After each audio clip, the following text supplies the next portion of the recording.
What's good, family? Welcome to another episode of An Honest Conversation about hip hop. I'm yours truly, D. Moraney, aka Hip Hop's Uncle Phil, and I'm here tonight with the one and only. It's your boy, Sim Kapone, the greatest rapper never known. And boy, I'm feeling a little blown and shit. You feeling a little blown, huh? Man, Seattle's fucking best over there. And shit, Yeah, man. not to be confused with the coffee, because there's a Seattle's best coffee. But yeah, big ups to Kush 21 out in Seattle. Wife and I took a little trip out there and brought back some of Seattle's finest. It was fire. Speaking of fire, though, our guest tonight is fire, and he is the one and only Tony Nario, Alcatraz. That's right. You know what I mean? Yeah, man. I'm glad I'm back. Yes. Doing this again, man, and yeah. Been rocking with y'all for a minute. So yes, definitely. I'm glad to be back. For those that remember, season 1. Trans came and blessed us for the battle rap episode, that we had, and has been rocking with us ever since, and vice versa. So you and I have kind of been having this conversation online for a minute. Mm-hmm. So tonight, after we get through the news and views, as I've been letting y'all know, we're going to talk about the lost voice in hip hop, which a lot of us at this table feel are Latinos. Some of the original creators, contributors, supporters of hip hop, and now as we look into 2020, the landscape is very scarce when it comes to Latinos, especially in that power position. So we're going to get to all of that. But before we do, make sure that you always check us out on Spotify, Libsyn, Google. Just Google An Honest Conversation about hip hop. Follow us on all the social media sites there.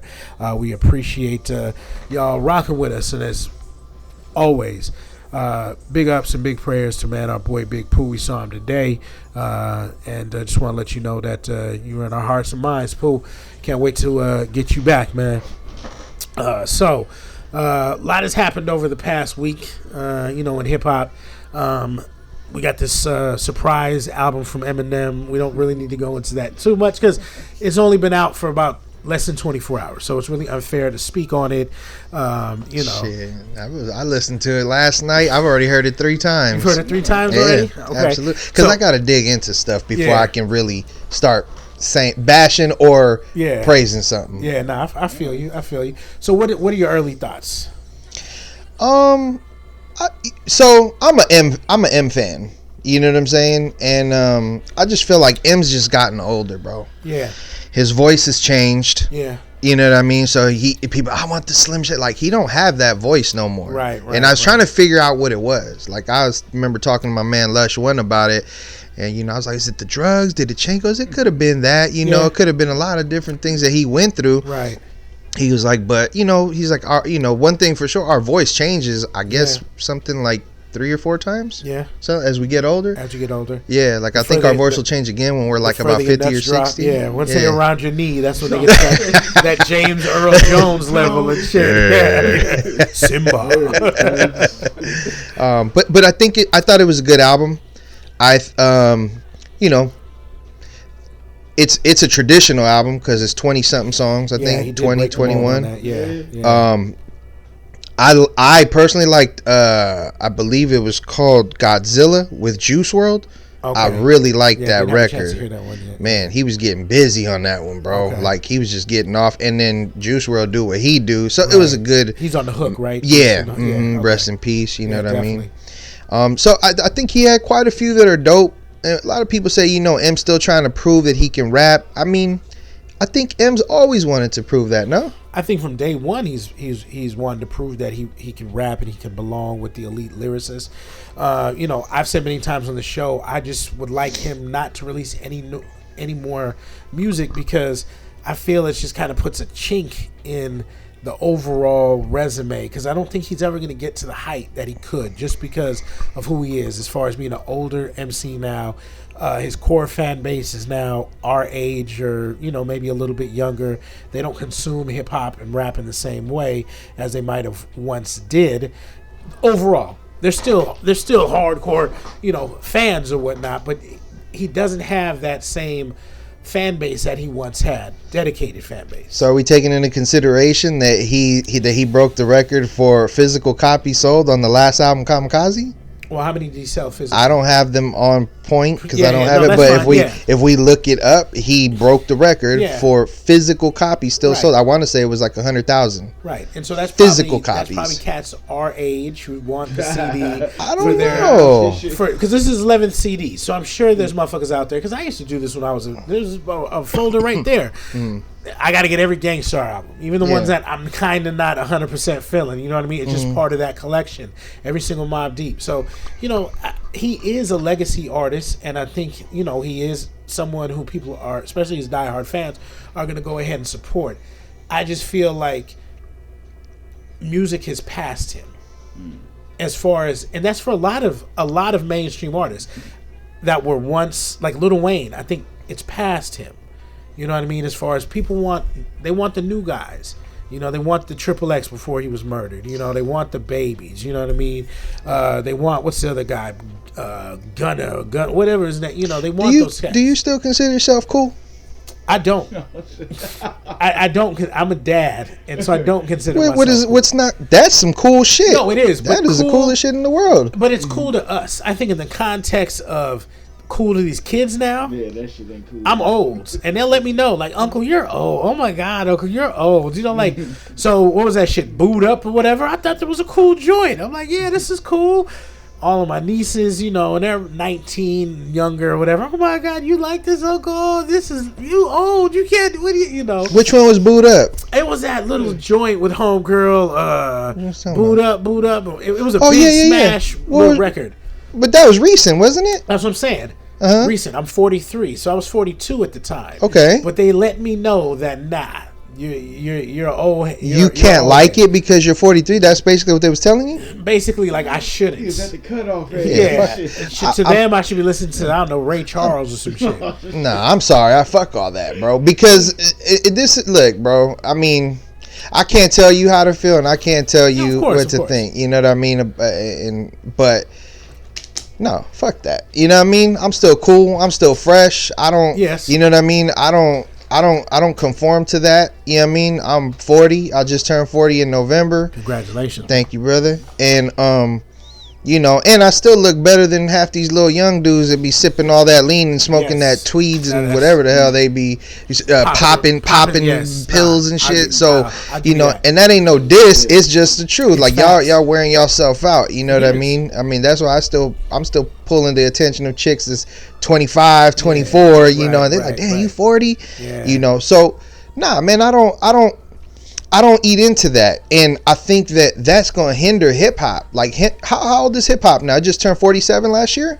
46, 47, yeah. Yeah, 47 years old. Yeah, that means you get what I'm saying. Yeah. We were at the cusp of the beginning of this shit. Yes, we were. So for a young kid to tell me y'all old, fuck out of here. You know what I mean? Like all the shit y'all doing is just regurgitated shit, just like we did regurgitated shit as well. Just like hip hop really came from jazz and blues and, you know what I'm saying, dance hall music, and you get what I'm saying? So they looked at us like, you know, we looked at them like they was older, but the reality of it is them motherfuckers was cool. The only difference is with those different genres, and the one thing with hip hop is I feel they try to put like stagnant, like how you just said right now. You was like, you know, I think M's hindering his, you know, his or tarnishing his legacy because he's dropping. No, like I love the fact that he's dropping. I love the fact that he's staying active, that he still has a hunger for this shit. I still hear it. Like these last two projects. So let me ask you, and I don't mean to cut you off. No, is it the good. Hunger or the fact that he hears his name being spoken? Because this is what I really don't like. I don't like the fact that he's responding to the Nick Cannons. He's responding like there's another Lord Jamar diss.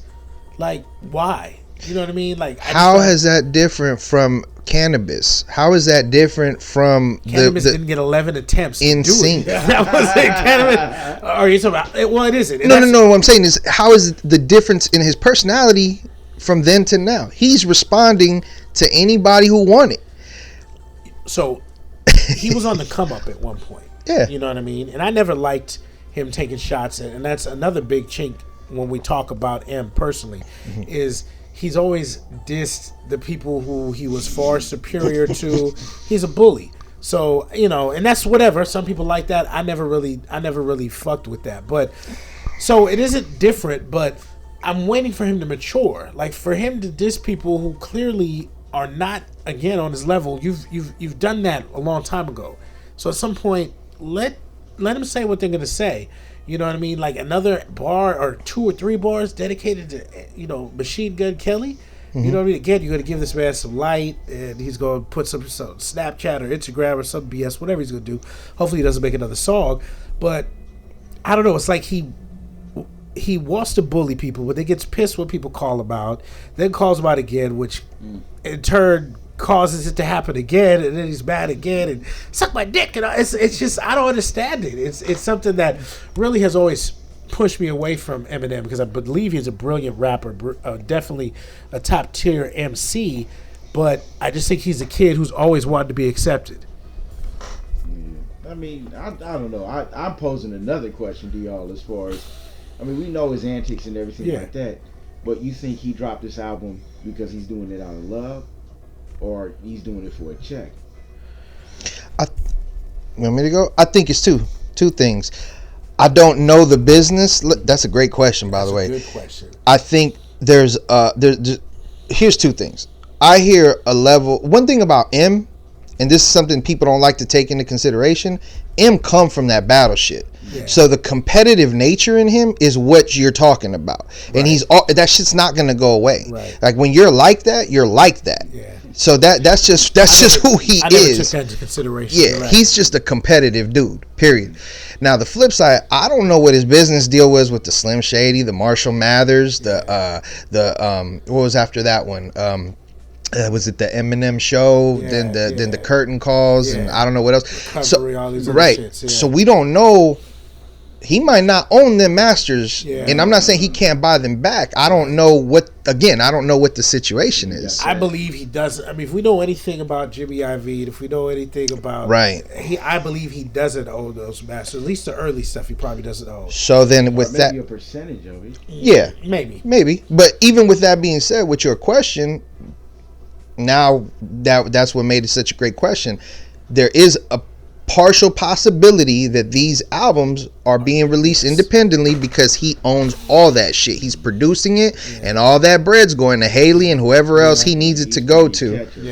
Yeah, which is cool. Yeah, and there's a lot of artists in the game. You hear about it like, oh, such and such just got his masters back after all these years. Mm-hmm. I mean, Jeezy just did. Yeah, that's why we don't have De La Soul records on Tidal or anywhere. Mm-hmm. They don't own any of those records, and those records are 20-something years old. You know what I mean? So that's always the ugly and the dirty side of the game. But I like that question, Simon, because that is a question that was fire. That I would.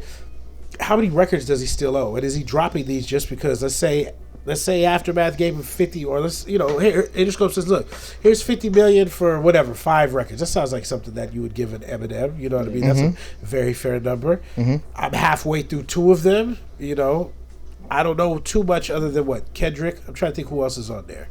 Or just Interscope rap wise. I'm thinking Kendrick. Is Big Sean maybe? No, where's Big Sean? Off the top of the head, I'm not gonna be able to do this, but you do need to put out your flagship artists, the people who are going to bring in those monies, the people who are going to be able to go and do these worldwide tours, because that's what M's going to go ahead and be able to do. And sometimes it's just that phone call to say, hey, remember that 30 you still owe us? And a lot of times that's recoupable as well. The other thing too about M, bro, and this is why I say, like, his passion for hip hop is still very much like just what it's always been. The people that he's put out, whether people feel they were successful or not, Slaughterhouse had a run for at least one album, right? And then prior to that with the mixtapes, because that was still kind of popping at that time, right? Exactly.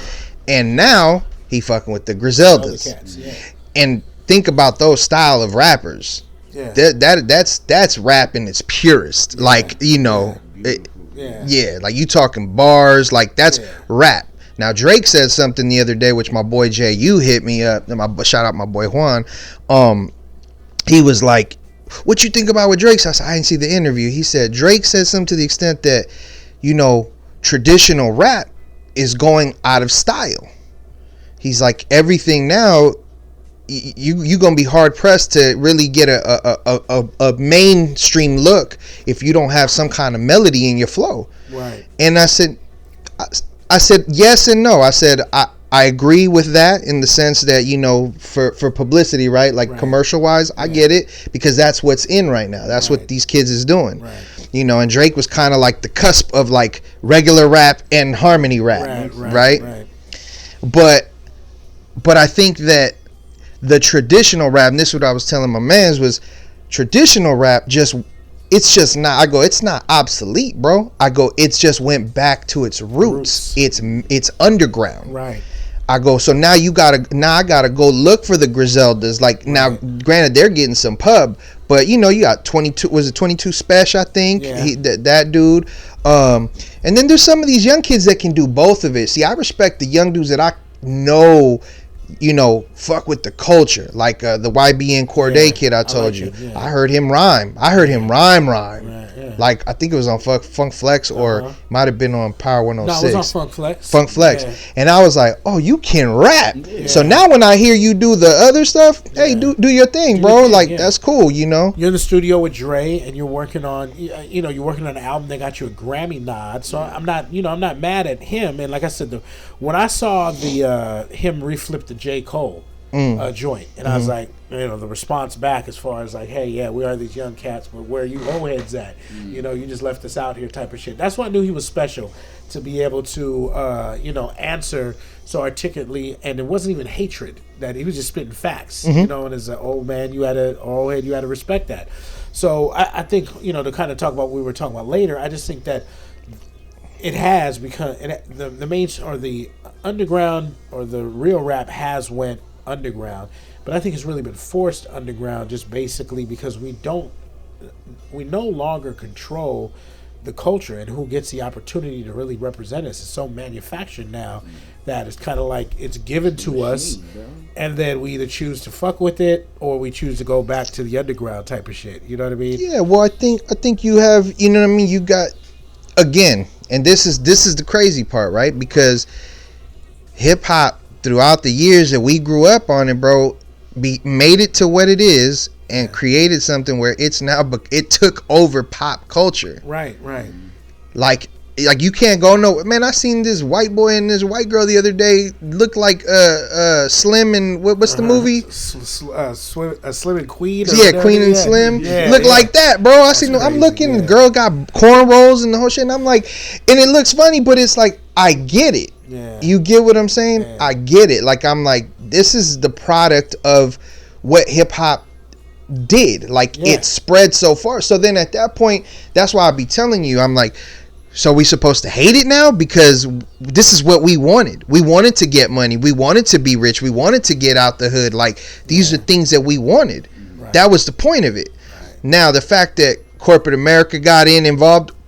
The flip side to it is what you're saying. It went back underground, but the positive that I see to that is that a lot of these dudes now are fucking with labels that are smaller labels, like Griselda. Them, they're doing their shit with Rock Nation. That's Hove. You know what I mean? Shady Records. Yeah. You know what I mean? And I think that their music, you know, granted, you still need the bigger companies for the distribution. You're going to always need that. They just, you know, it is what it is. You know, but I think they're actually fine. That's kind of a good thing for cats that rap, like what we call the real hip hop, to make their bread still. There's a market for it. We live in an era now where it's the age of information. That's what I was saying the other day when we was chatting in the group, was you don't have to go to the radio no more. You seek out what you want. Yeah.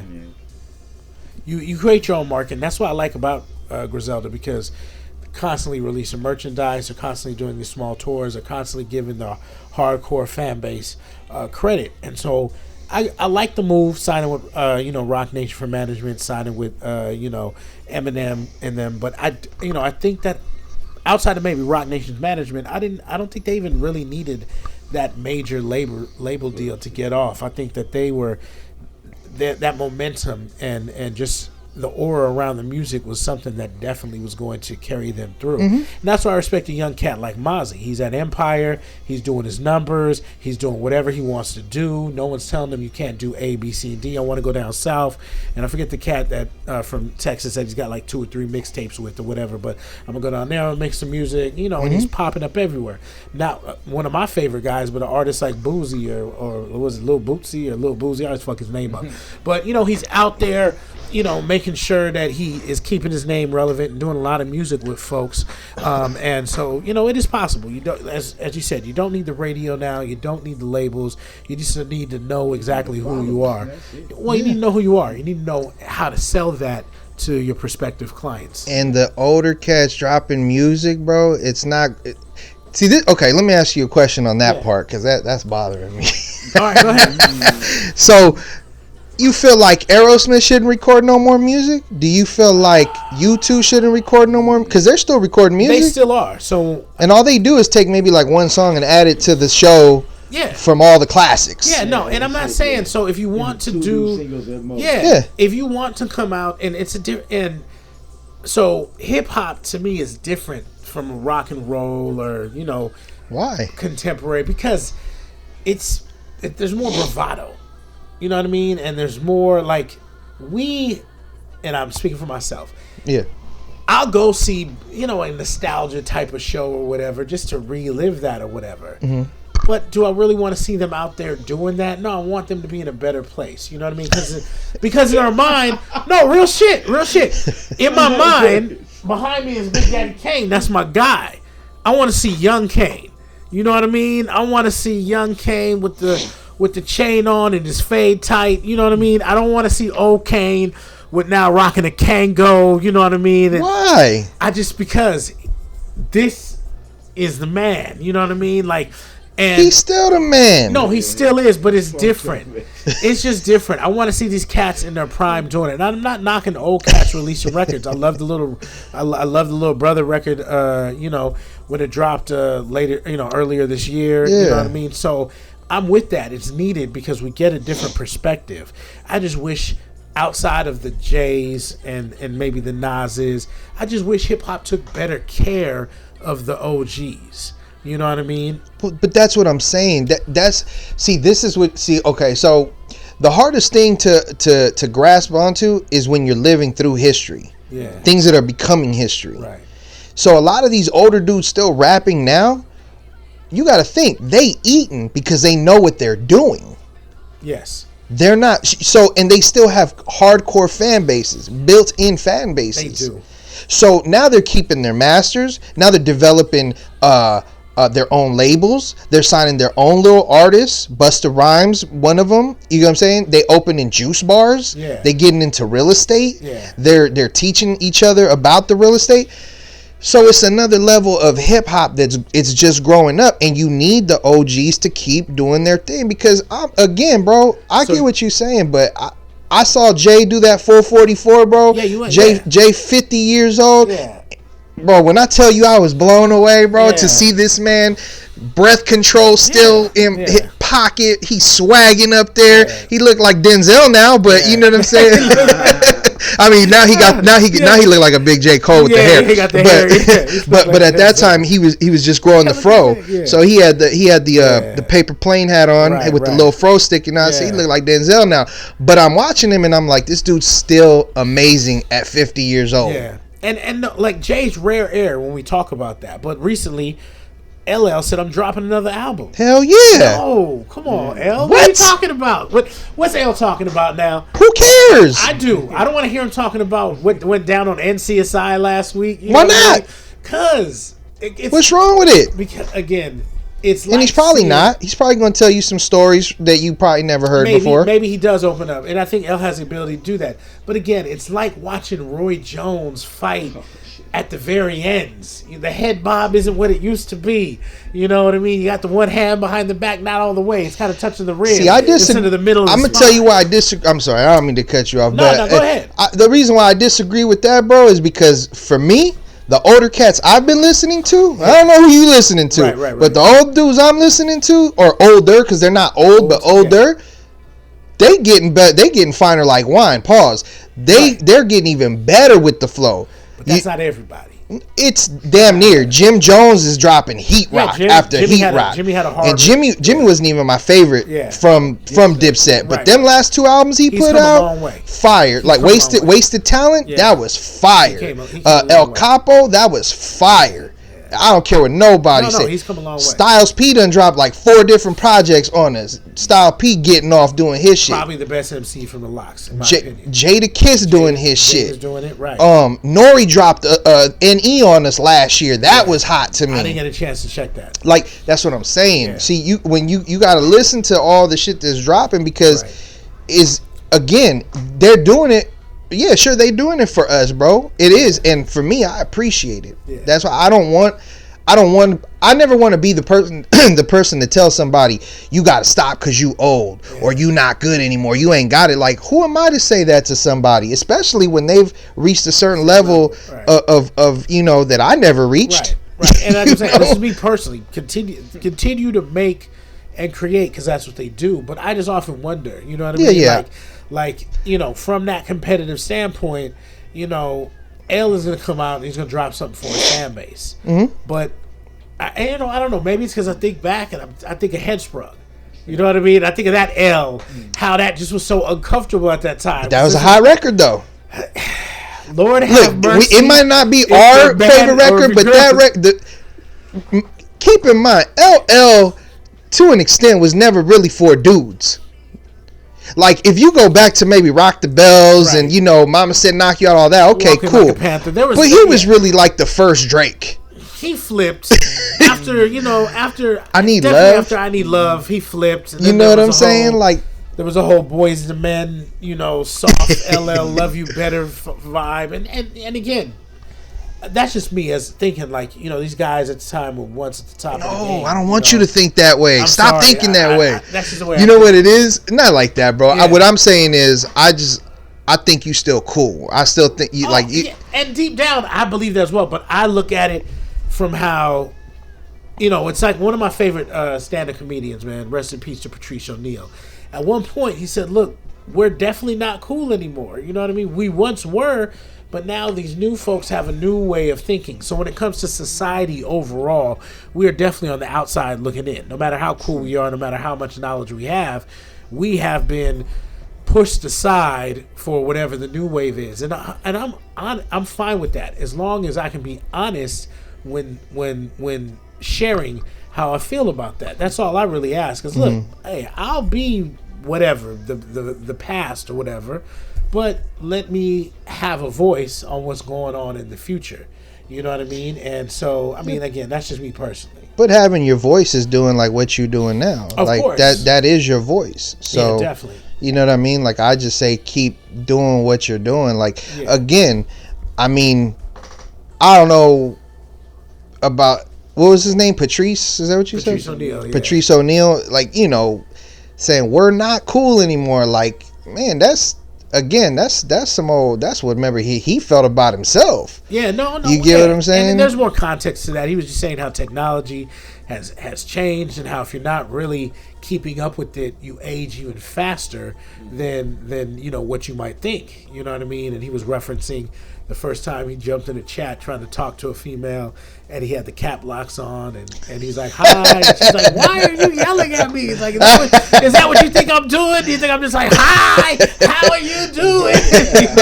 So he was just saying, like, hey, I'm in the chat room for the first time, trying to get off what I'm trying to get off, and there's all these little emojis and all these other things. This is before emoji cons and all this other stuff. He's like, so I don't know what the fuck's going on. You know what I mean? Like, what's a LOL? What's this and that? He was just saying how he had allowed everything to kind of pass him, and he felt old by that. So, I definitely feel what you're saying, and I definitely support anybody who is one of these older cats releasing music. He's not J.O. just dropped a record, but he's not J.O. fella anymore. He's going by his real name, James Savage or something like that. And so I heard a couple joints off that sounded real nice. You know what I mean? So Redman just dropped 3 joints. And the album, I saw the video. The project's called 3 Joints. Is it called 3 Joints? That's what's funny about it.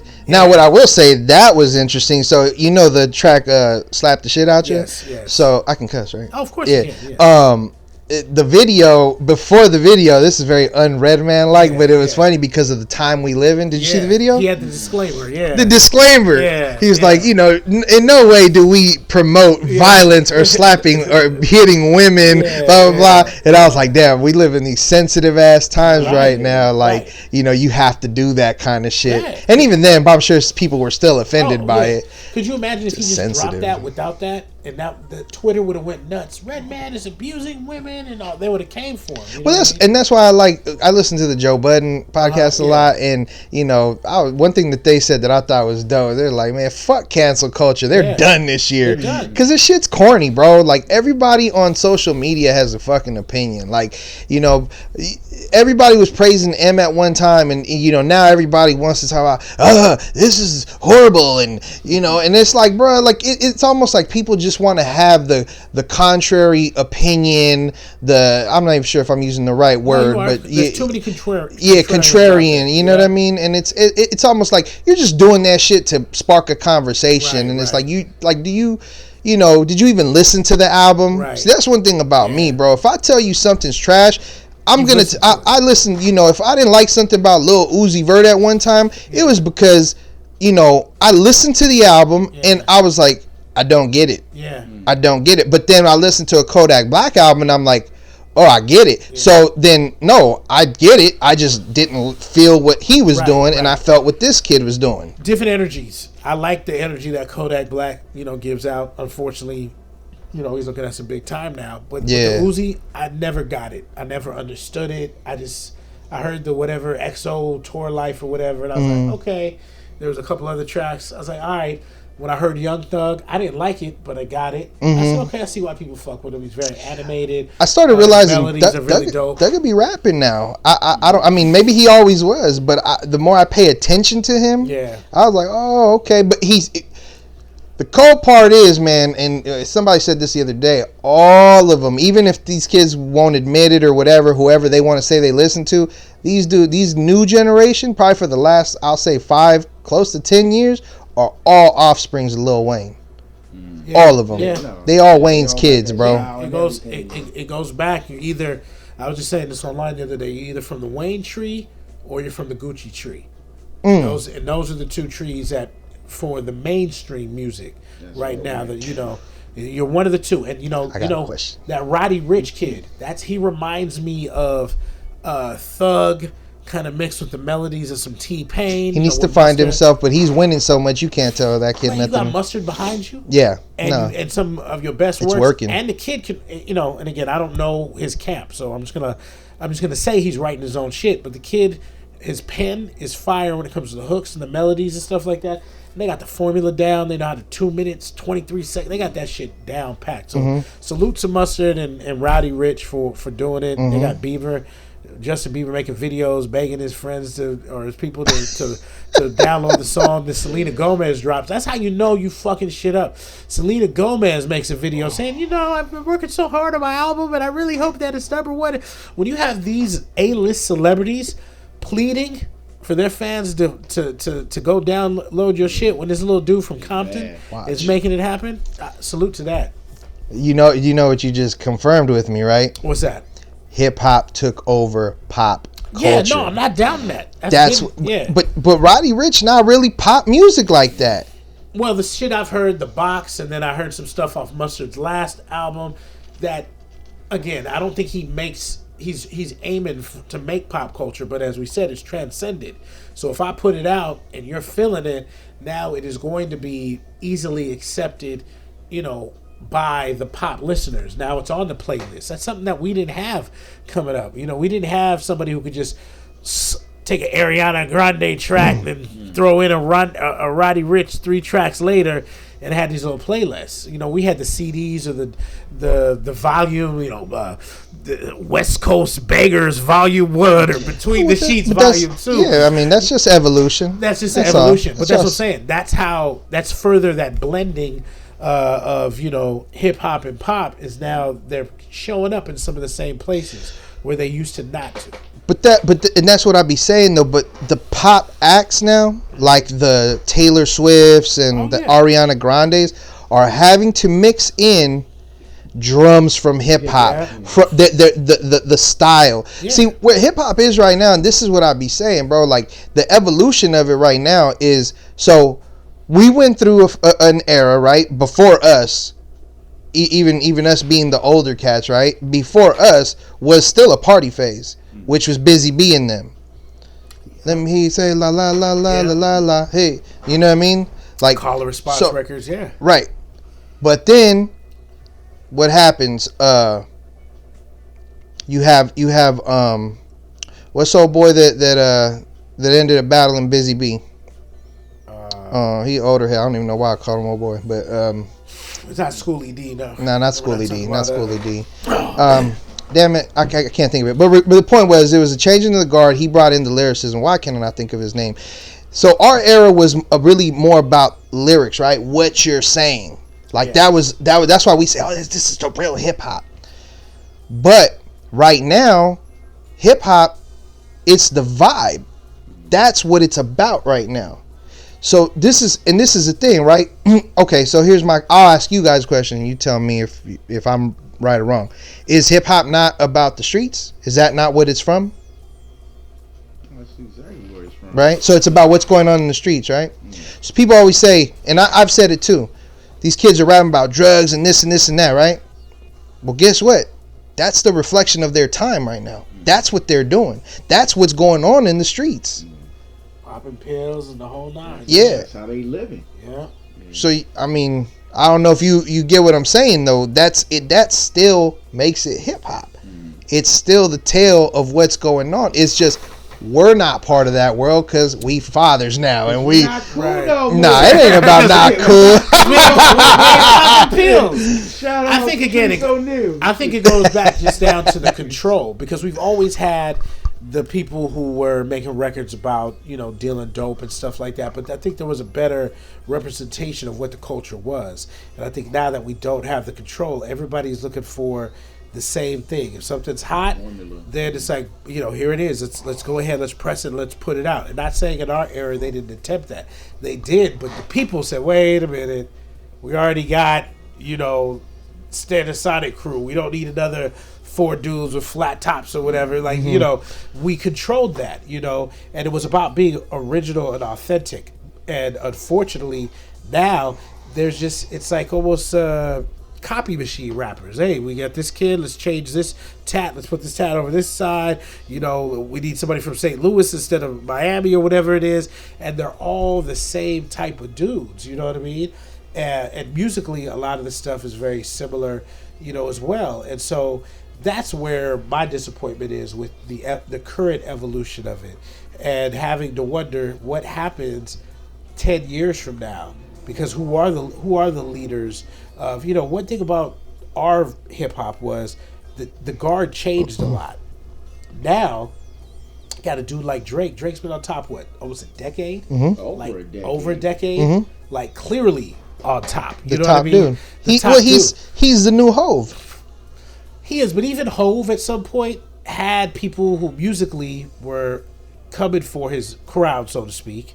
And even at times, the masses said, hey, you know what? Yeah, Jay's album was cool, but this person, DMX had a couple better records that year. You know what I mean? Snoop had a better whatever year, Well, it's the same you could say with Drake. You had Kendrick pop up. You had J. Cole pop up. You got these new Dreamville cats popping up. The JIDs that you mentioned earlier. Right. You still have that. I think at the top of the top, because what you talk about the copying, right?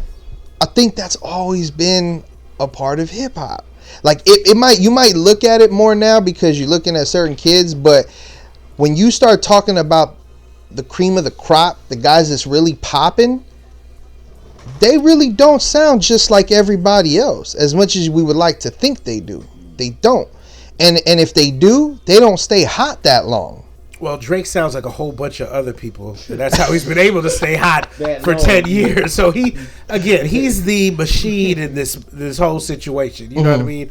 He is, no disrespect to the Wu, because I know this is one of their famous metaphors, but he is hip hop's Voltron.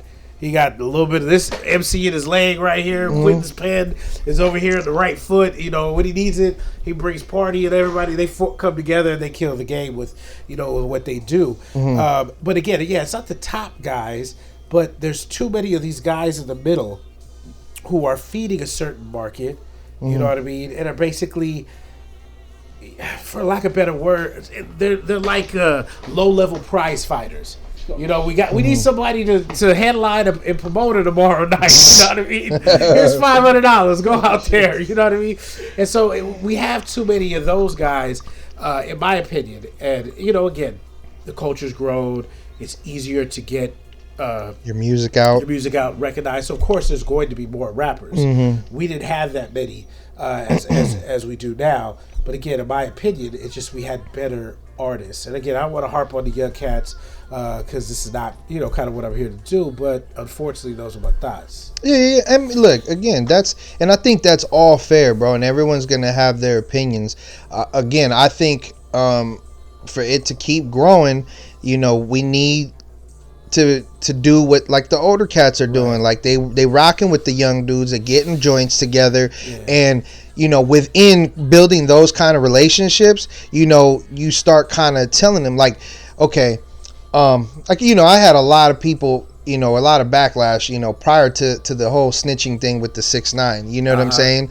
And prior to that, I saw an interview with on Drink Champs with Memphis Bleak, and I know that I was up the right alley because Bleak said the same thing that I think you heard me say this. Right. You might have too, which was when I heard him come out, he reminded me of MOP and Onyx. Yeah, like that was the style and the energy. Yeah.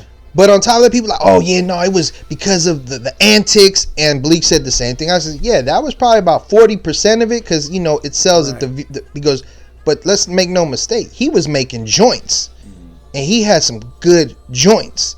Whether you liked it or not, that's but if the music's not good, see, people always like to say, no, well, even crap gets played. Yeah, sure, it does. But when you start having somebody dropping joint after joint after joint and they doing numbers, those joints are good joints. So let me ask you this. So you think that was at the quality of the music, or do you think that I'm signed to the most powerful man in music's son, and I don't want my son to fail in a part of the business, hip hop, that I really didn't want him to be in? You're Elliot Grange, you're Lucian Grange's kid. Yeah. You could have been anybody's label executive, anybody's A&R, but instead you choose, the 6ix9ine cat. Now, for me, I compare him to, as far as impact, to the Old Town Country Road Kid, Lil Nas X. Wherever you went, you heard that song.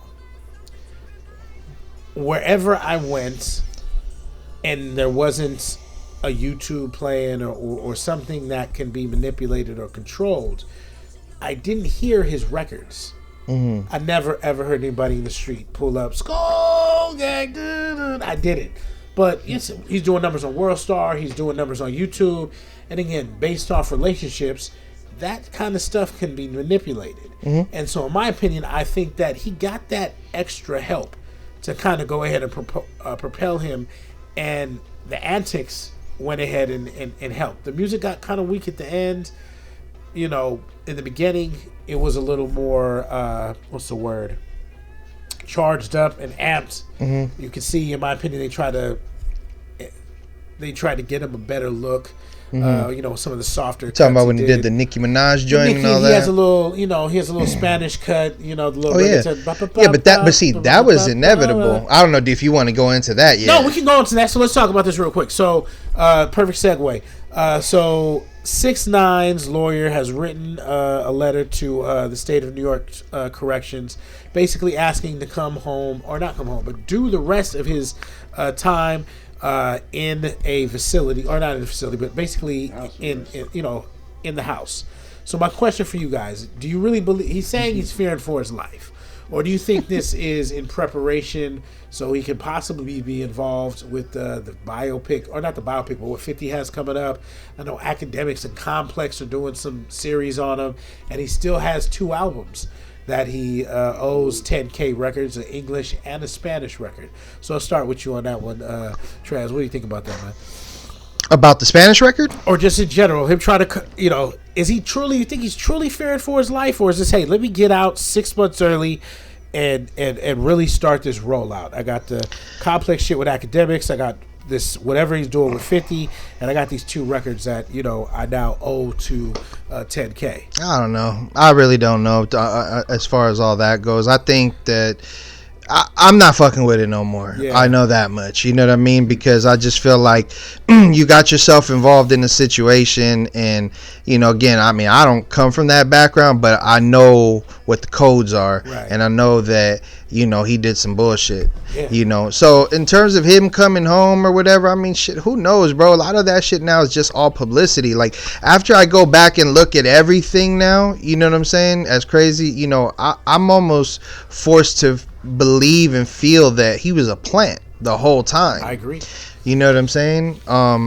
They were already investigating that gang. Yep. And I'm not saying he was an officer, but you don't know who got at him or whatever. Yeah. Right. Well, I mean, they had him for the touching of the breast or whatever, that little bullshit that they hit him with. Yeah. And he was too young to know any better. You're looking for somebody. At that time, he was still doing music. He had a low-key following in Czechoslovakia or wherever he was at, doing a little grunge. Not grunge, but doing a little emo shit that he was doing, the mixture with the anime, which wasn't really all that bad, his early shit. You know what I mean? And the next thing you know, I'm going to buy some red rags from the fucking 99-cent store. We go into this block because my homie knows somebody, and now all of a sudden I'm an internet sensation. You know what I mean? So, Simon, I mean, what do you think, man? No, I mean, he's not in danger. You know what I mean? Of course he's not in danger. He's just trying to get the fuck home. And I mean, shit, they'll pull house arrest if, you know what I mean? Like, he's not a threat to society. He's more of a threat to himself. So, I mean, he might get away with this shit. I mean, he cooperated and shit like that. So, he got his cookie. So if the rumors are true that he now has to cooperate with the government for the rest of his God-given life, that's what they're saying. They're saying that he has to be.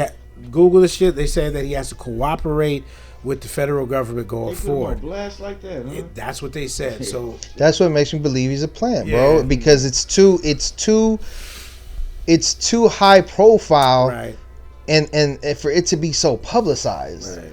So it's like, what are y'all doing? This shit's all marketing. Right. That's what I'm saying. Like, I'm not fucking. In the beginning, I was fucking with it because I'm like, oh man, look at this little Mexican kid out of New York. You know what I'm saying? He not. I didn't look at him like he was just dope rapper. I looked at him like he making some hard songs. Like I would listen to the songs and want to go work out. You feel me? Get the blicky up, and then with this dippy, I'm like, oh shit, like okay.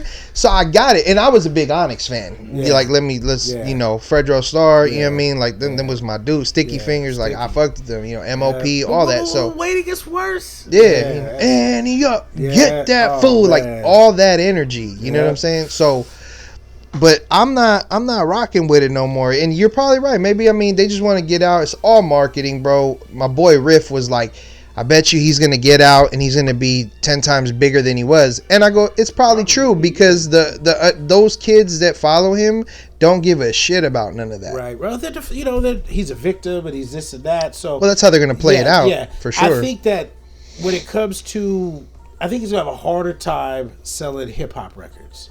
I think I don't think so. I do.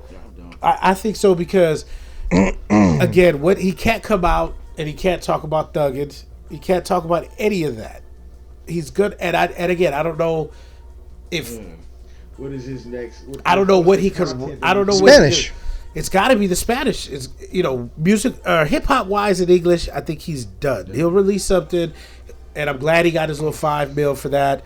But I think where we see him in the future, it's going to be Spanish because you got artists like Bad Bunny and them that don't give a fuck about the boxes that they're really confined for. The Sunas, all these other dudes, they don't care. So, he's got that name. His name's still going to mean something when he comes out. And, hey, I see that working for him. If he can stay away from, maybe people who want to do harm and also from himself, Well, the thing is, I think, again, back to that shit being so high profile, that's why, I mean, maybe there will be, you know, some people don't give a shit, but I think for the most part, nobody gonna be trying to mess with him because nobody trying to catch a case. Right. You know, the dudes that would really do something anyway. Right. Well, you know what? It's crazy. It's similar to, and again, I'm not wishing this on anybody, but it's similar to the George Zimmerman situation. We got all these cats like, oh man, if that was me, I would lay him down when we killed Trayvon. But this cat's still out there walking. And again, I don't want anything to happen to him, and I don't want anybody to do some eye for an eye shit. But I think it's that same energy that's attached to that. You know, big woofing on the internet, but really no action, you know, when it goes down or whatever. Yeah. You know what I mean? Absolutely. In 2024, hip-hop's going to have two moments that should be big moments. Paris Olympics goes down in 2024. Breakdancing will be an official Olympic sport. So think about that. That's fine. You know, cats like Crazy Legs and, you know, the Rocksteady crew and you know, probably never envisioned that this was ever going to go ahead and happen. But 2024 Summer Olympics, we're going to get breakdancing as an Olympic sport going forward. Also 2024, hip-hop finally gets its Hall of Fame. It's going to be opened in the Bronx. So I'm going to ask you guys, what is a bigger moment for hip-hop in 2024, just based off those two? I'll start with you, Sim. The Olympics or finally us having a home? Nah, it's got to be the home, you know, the Hall of Fame. I mean, like I said, we a growing culture, you know what I mean? And it's definitely more monumental to finally have our own shit, you know what I mean? Or at least remembrance of our own shit. So to me, I mean, the Olympic shit let us know that it's worldwide, but we already knew that the culture is being worldwide. Right. You know, and it's definitely that's definitely a feet. But me personally, I'm going with the Hall of Fame. To me, it would be more monumental. And what about you, Chaz? What do you think, man? Is it breakdancing or? I mean, I can't even pick, to be honest. I agree with what Sim's saying. You know what I mean? Like, you know, the Hall of Fame, the history. You know what I mean? That's gonna be big. The breakdancing, although we knew it was international, I think the craziest part about it, and I heard some people talking about this the other day, is that now you go to certain areas. Before you used to go from here, right, and you was like the shit, right? Yeah. Which you still can be. Right. But now they be having their own scenes popping in their own areas. Yeah. Like, you got to get down with their guys. Yeah, exactly. You go do a show and they dudes is rocking harder than you because they got their own thing. So I think that's how big hip hop has gotten. Yeah. And that's why it's gotten to the Olympics. So damn, I guess if I had to pick one for the culture. I would say the Olympics I agree with you. Yeah. You know, just because of like, you're gonna, like, if it's mainstream, you get what I'm saying? No, like I was thinking about even with battle rap. Yeah. Like, battle rap started on some underground on the corner streets, and it's an industry now. Right. Like, you talking about and creating empires off. Yeah, I mean, you talking about dudes that are getting like 100 racks now to battle. Yeah, to battle. You know, this fool. I remember when Lush put together the Cassidy battle against Disaster. Yeah. Cass got $250 for that first battle. That's crazy. $250. Now, mind you, he's an established artist that came back, right? And now I think he's probably depreciating because he's having trouble. You know, Loaded Luck said something the other day that I thought was true. He said he's like Cass not whack. Cass still hard. He just he doesn't respect what the new form of battle rap is, and he's dated. Yeah. And because he chooses not to indulge in what is now current, it seems like he's just losing. But he's like, if you listen to him, he's saying some shit. But battle rap now is tailor-made, where if I'm battling you, I'm finna go do some work, and I'm gonna bring some bars that's gonna tear you down. Right. You. Yeah. Not just for anybody. Not bars that'll be for you and him. Yeah. It doesn't work that way no more. Type of stuff. And to go back to my original point, he's not cool anymore because he won't flip it and he won't change. He won't change with the style. And it's, you know what, it's sad, man. It's, you know, I saw him online. He's doing the beats or whatever. And hey, you know what? If you're eating and that's happy, you're happy. But that's the stuff I don't want to see. You know what I mean? It just, you know, it's a bad look. Well, battle rap's a little bit different, but I don't want to get off on a tangent. No, go ahead, man. No. I'm just saying it's just different from music, I think. Like, even if you're not conforming to the time in music, you still have a demographic. battle rap such a niche market that because of that new style that which has been around now about 10 years, right? You know what I'm saying? That you have to do, because the thing is, it's not just battle rap like we used to, like it's a theatrics now, like it's you're essentially doing theater. You know what I'm saying? It's spoken word. Right. It's spoken word. Right. So now you have to, when we battle rap, and we gotta do the whole show. Play to the audience. Yeah. So I think that's his thing. It's not that he's not cool. I think he's being hard-headed. Right. Because the one thing about Kaz, when you listen to him rhyme, I think if he wanted to, he could.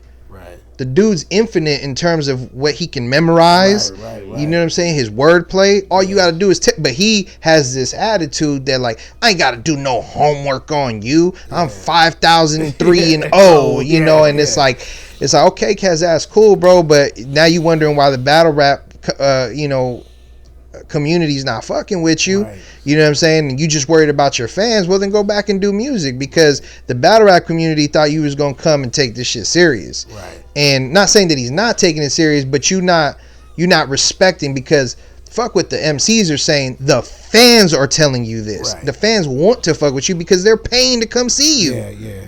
You know what I'm saying? I mean, they're paying to come see URL. That's the brand, right?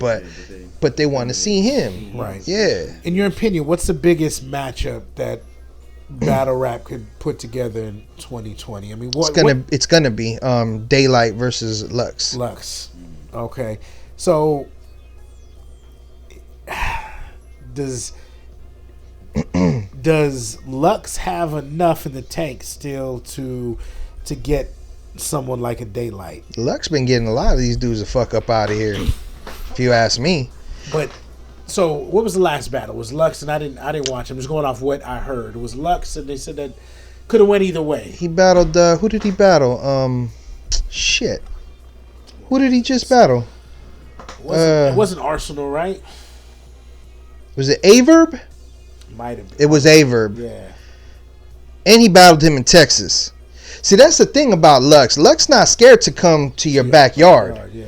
And Texas is closer to Atlanta. Where are they from? They're from St. Louis. St. Louis, yeah. It's closer to St. Louis than it is probably to New York or whatever. You know what I mean? And the other thing people don't take into consideration is like Averb ain't no new cat. He's been doing it a while too. Averb is a vet too, and Averb is, to me, to the same stand. I'm not really a particular fan of Averb and his style, but I think, but the one thing I can say is I respect who he is and what he's done for the battle rap culture and how long he's been doing it, and how he was definitely probably one of, if not the pioneer out the South. Him and Hitman Holla. Yeah.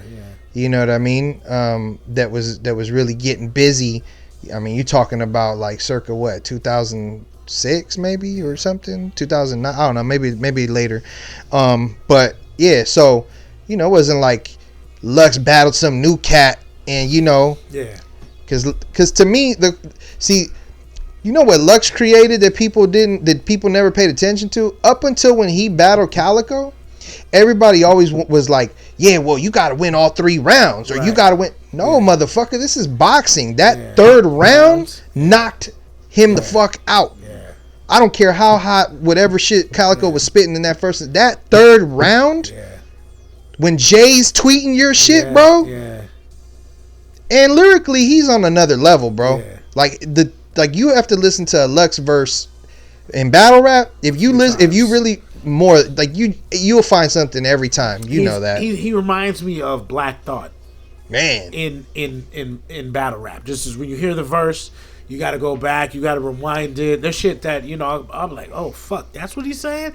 And the song's 10 years Double, old, but now meanings. now that I'm 10 years older, now I understand what the fuck he was talking about, right? Back then or whatever. And that's who Lux reminds me of. Yeah. But Daylight is just, I don't know how you prepare for a Daylight. And I know the preparation of a rap battle is key. So I just don't know how you really prepare for someone like a Daylight. You just never know where he's gonna take it. You never know where that mind state is gonna be. Well, Day's not gonna complain. I'll tell you that much. Yeah, definitely. Because this is a moment that you got to think. Daylight's done a whole bunch of like just fuckity fuck shit in battle rap. He's given us some serious moments, and when he does, we see how brilliant he is. Yeah. You get what I'm saying? But the point to saying that is he ain't been consistent in battle rap enough to, like, in theory, right? He hasn't been consistent enough in battle rap to say he deserves a Lux. You get what I'm saying? Like, when you start talking about a Holla or whatever, right? Let's just say that. Yeah. All right. And he's so dope, and we know he's so dope that we know he can carry that kind of weight to battle Lux. Yeah. Like, that's how dope his pen is, you know. So I agree with you. How do you prepare for him? That's the whole thing with Day, is he's unorthodox. He's that fighter that can fight righty or lefty, southpaw. You know what I'm saying? He's that guy. He's Manny Pacquiao. He might hit you from a weird angle and knock you out. He's that guy. So, you know, but I think lyrically, in terms of their pens, they right there. They right there. I mean, Lux is very special, bro. So I'm assuming that's gonna be a URL joint. Yeah. I couldn't see Summer Madness or some shit, or maybe, or a Gnome, Night of Main Events, you know, something like that. I don't know. What do you think's next for Gotti, Geechee Gotti? What do you think's next for him, just as far as... He's on his way, because he's got people's attention like Murder Mook in them, so I can see him getting a shot with a Murder Mook sometime soon. Big, and if he keeps going, I mean, I wouldn't even say it's far-fetched to see him versus Lux within the next 2 years. Wow. Yeah, 2 to 3 years. Yeah, that's crazy, because I think on our the battle rap show, you were talking, you know, I think it was you and Joey were talking about him and whatnot. I had no idea who he was, and now fast forward almost 2 years later, you know, and he's one of the faces. Yeah. When it comes. Well, he became a darling. Yeah. That's the thing. You know, he became a darling, and he was what you call the matinee fighter. You know what I'm saying? He's an Oscar De La Hoya, so to speak, a Floyd Mayweather. Yeah, I mean, where he can rap. Yeah. He represents a coast that didn't have too much representation as it is. Like, even though we know Day is from where he's from, and you know, he battle raps, he never really pushed that line. Yeah, he was never gangbanged. So you know that he gangbanged. He just he didn't. Yeah, in battle rap. Yeah. And Geechee kind of, you know, he pushes. He lets you know, it's Crip and Nutty Block and all that. So that's part of the marketing that was working. Whether he was, you know, I think he was just being himself, but shit, URL seen that and like, oh, motherfucker's gonna eat this up, and you got gangbanging all over the place now, and he can rap. Yep. You get what I'm saying? Then on top of that, he's good looking, the ladies love him. That shit's part of battle rap. Right. Even though people say like, oh, it's a bunch of dudes. No, them females are showing up to them big events. It's like boxing. Yeah, not to cut you off. What's his name has a huge female following? What's the light skinned cat? It looks like a DeBarge. JP Smooth or Cali Smooth. Smooth. Yeah, Cali Smooth. He has a large female following or whatever. You know absolutely. What I mean? He's another one that's been kind of doing it for a while. I don't know. Yeah, he's gotten a shot. I don't know what it is, but he had. You know, it's always an it factor, man, and it's again, the proof is in the pudding, because if you have it, you end up on URL. To me, that's the NFL of battle rap. Right. You get what I'm saying? That's just what it is. That's that you make it there. You in the big leagues. Yeah. You feel me? Not to say that there's not talent in all those other smaller leagues, because they are. That's how it's developed. But that's how you know. That's how you know you're doing something right, when they start coming, like getting the B Dots and the Saint LAs and all these guys that we helped develop. Even the Danny Myers has said it in interviews before that he was doing his own shit, but a lot of his for sure one of his biggest viral moments was against B Dot on LA Battlegrounds when we was doing our shit. So how does that feel, like knowing that you had a direct imprint on the coast? So as all this starts to as these guys start to grow, and like almost kind of like farm systems, we had talked about this last time or whatnot, and that's something that you have now directly influenced and is going to be in history forever. You know what I mean? So I mean, how does that feel? I love it, man, because I love hip hop, and that's what people oh, you ain't been dropping no music on first. Like a lot of people, it's probably one of the first times because I haven't done interviews in a long time, bro. I've been just really laying low. And I took a break from music and all that to raise my daughter. Right. Like that was my break. Respect. You know what I mean? So I've been about 6-7 years without putting nothing out. But yet, when I go to certain places, you know, people still know what's up. Right. Alcatraz, you know what I mean? And, are you going by Tony now? That's my real name anyway. Right, Alcatraz is my real name, but it's my middle name. Right. You know what I mean? But, it's time to grow up a little bit, like we say, you know what I'm saying? So we're going to go by Tony Nario, release the new music under Tony Nario, and put it like that. But I just, it was a blessing to do what we did, man. Rest in peace, Armando, man, Mr. Woods, bro. I can't believe he passed away. Yeah. And but man, we did something great, bro. I think we did something great, and I think we propelled something that's still kind of going on, in a sense. I do see it. We'll see how far other people can take it on the West in terms of like the other little leagues that popped up after us, kind of following the same formula that we had. I think ours was a little bit more grassrooted in terms of the what's the word I'm looking for? The intent. Uh-huh. You know what I mean? The intent and the purity, as opposed to I'm just trying to be popping. Yeah. We was trying to, because when we created it, we felt like grind time and stuff was pop. I was a big fan of grind time. Right. But I also felt like they were shunning guys like Daylight, who was, because Daylight at one time was talking that street shit. Right. At one time when they was doing the pit and all that stuff, he was getting busy back then. But it didn't seem like they would push those guys. Then they brought like Conceited and Arsenal and these guys over here. But then quickly, once Smack got going, you know what I mean? And they would still pop up. Then KOTD kind of took over when Grind Time fell off. So LABG, when I seen it, I told Willis, look, man, we have a void for our youth that are dudes from the street that be talking that shit too. Yeah. And you would listen to certain songs. That's why guys like Dre Vicious and Active and all these dudes, like, you listen to them and you're like, well, yeah, they're rapping, they're making music, but they would be great battle rappers. Yeah. You know what I mean? I remember trying to convince Dre, you know what I mean? And then Arsenal told him that he should battle rap because, he's from their hood. Right. And, then he hopped in the ring and Dre had a good run. Yeah. So I think he's still doing it, but I'm just saying. I think I see him pop up. I'm in that Western Conference group on Facebook, so I see the names or whatever. Yeah. But like you said, it seems to me, like, and again, I'm just speaking from this one little group that I'm in, and I get to see, a lot of stuff. But it is more sensationalized now. It doesn't seem like it's really about the battle rapping culture. It's really more about trying to get to URL. Trying to get to URL, but off sensationalized shit, not really just off performances, videos of cats fighting each other, and just all kinds of other stuff. It's almost like WWE, and again, that's from only that little group that I'm seeing. It's a lot of extra stuff, other than just, hey, who is the most prepared MC that night? You know, right? What I mean?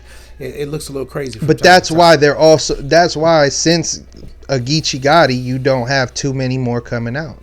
Not to say that there's not new cats, because I know there's new cats, and that's why I said we'll see which one of these leagues actually develops somebody like we did, right? Because we didn't just do it once; we did it several times. You know what I'm saying? Like the first class was like Dre, Daylight. You know what I'm saying? Active. Then the second class was like Clutch, West Coast Dread. Mike Million was doing his thing at one point. See the thing with battle rap too, and that's what I don't know if these leagues understand, is there's still a development that has to go into it. And a lot of times, if they don't want to listen to that because they want to go rap for $200, because now, I got a little buzz, and now you start oversaturating yourself. Yeah. See, that was the thing with Geechee that nobody paid attention to. Like, there's very few people who are going to follow the mold of a Disaster and a Danny Myers, where they battle like every fucking week. Those guys are special. Yeah. You get what I'm saying? They're special. Yeah. Like, to be able to battle that much, create new material, and consistently be hot, be fire. And even with that, look how long it took Danny to finally really start popping and get to URL. Right. You know what I'm saying? I remember having go ahead. No, I was going to say, that happened in what time frame? Like, because his name, for me, over like the last, I don't know, maybe 2 years, I've seen the name start to show up a lot more. Maybe more battles are coming now. Well, he's been working more with URL. Okay. So once you work with, that's like fucking UFC, bro. Yeah. You have that machine behind you, and they fucking with you. Yeah. They putting you in front of them people. You're gonna develop that fan base, especially if you're nice. Right. Now, what level of stardom you're going to have, I don't know. Right. You might not get to a Lux level. Yeah. You might not get to be Holla the Don or Sue Surf or Tay-Rock. Right. But, every now and then you have a special gem like a Geechee Gotti that comes out and it's like you can't stop it. Yeah. That's what I'm saying, because he has everyone's attention, bro. Like, when you got Lux and them talking about you, oh, yeah, I wouldn't mind seeing him, like, in the ring. Yeah. That's big right there. Yeah. You got the legend saying they'll battle you. Yeah, that was a big look for I think was it him and Shotgun Sugar on the BT joint. Who was that on? No, he battled him. He just battled him on URL about a year or two ago. He fucked Suge up. He had the little BET award shit. It was him and who? Wasn't it somebody from? Yeah, it was. He battled DNA. DNA. That was some rig shit. Yeah, bro. I thought he won. I thought they did him dirty, but that was a big moment to see him out there, and and for him. What was great about that, and for battle rap period, was people who had never come across that, people who turned in to see Playboy Cardi or whoever else the fuck was there, and they got to actually go ahead and see that, you know what I mean? And that was a big. Well, like Arsenal the Rebel said today, that's in the interview with him on the Breakfast Club, is, it's gotten so big now where all these main artists are fans of these battle rappers. They're watching them. Drake's a big battle rap fan. Picking up fucking pointers. That's the fuck they're doing. Yeah, that's true too. And that's why it's, again, I think I would like to see somebody come back on the. I'd like to see M step back in. Honestly, really, yeah, I'd love to see M step. So you think step at this point in time in his career, you think that as seasoned as these other guys are and as prepared these other guys are, you think that M can come in and maybe hang with the top tier guys, or do you think we have? I think you give M. Because I don't think he'd have any warm up fights because he's M. He's M. No, for sure. Yeah, that's true. So I think he'd come back. He does what M does. You know what I'm saying? And maybe it doesn't look too good, lyrically, just like Cass, he's there. The difference with M, I think M studies.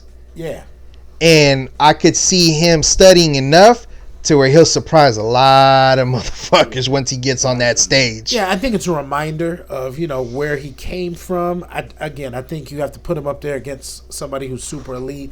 And, a Diz. Yeah, a Disaster would be dope, man. I think style wise that would be best. You don't put him up there with Lux and those guys, because that's the other thing with them styles, bro. That's the problem with a lot of smaller leagues. They don't know how to put together matches. They just fucking putting everybody against everybody, and it's like, nah, don't do that, bro. You look at styles, look at who talks about what, and see what's the best matchups. Not just because, put this person against this person. That shit is retarded, man. Like, what are you doing? Like, I be seeing matches, I'm like, bro, that shit makes no sense. Like, why are you doing that? Right. On the smaller leagues. I'm like, that shit don't, that shit. And they might have the person who stylistically was going to fit that next battle down or whatever. Yeah. Like, you had the right pieces. Yeah. You just had them battling the wrong people. Wrong people. I mean? And, sometimes even that is hit and miss. Because we've put together a card that was like hit and miss or whatever, but a lot of times, again, the proof is in the pudding, bro. Some West Coast classics, like if you had to boil down some West Coast classics, like I'm pretty sure if you talk to people from out here, it's gonna be West Coast Dread and the Kid Clutch, which was on our platform, Young B and Danny Myers, that was all you. That was Young B and Cali Smooth, B Dot versus Danny, which that was like our hit record. You know what I'm saying? Because viral. I think their clip went like 10 million plus or some shit like that. That's when URL really started looking at what was going on over. That's when Norbs got at me, and Organic was talking to me now, because I was always fucking with Lush, but I think that's when they kind of started taking it serious, and that's just what it was. But I don't know. We'll see what happens. That's definitely a part of not only just West Coast hip hop history, battle rap history, but at the end of the day, it's going to be hip hop history, in general. Man, I hope so, bro. I mean, shit. Honestly, like back to your question, man.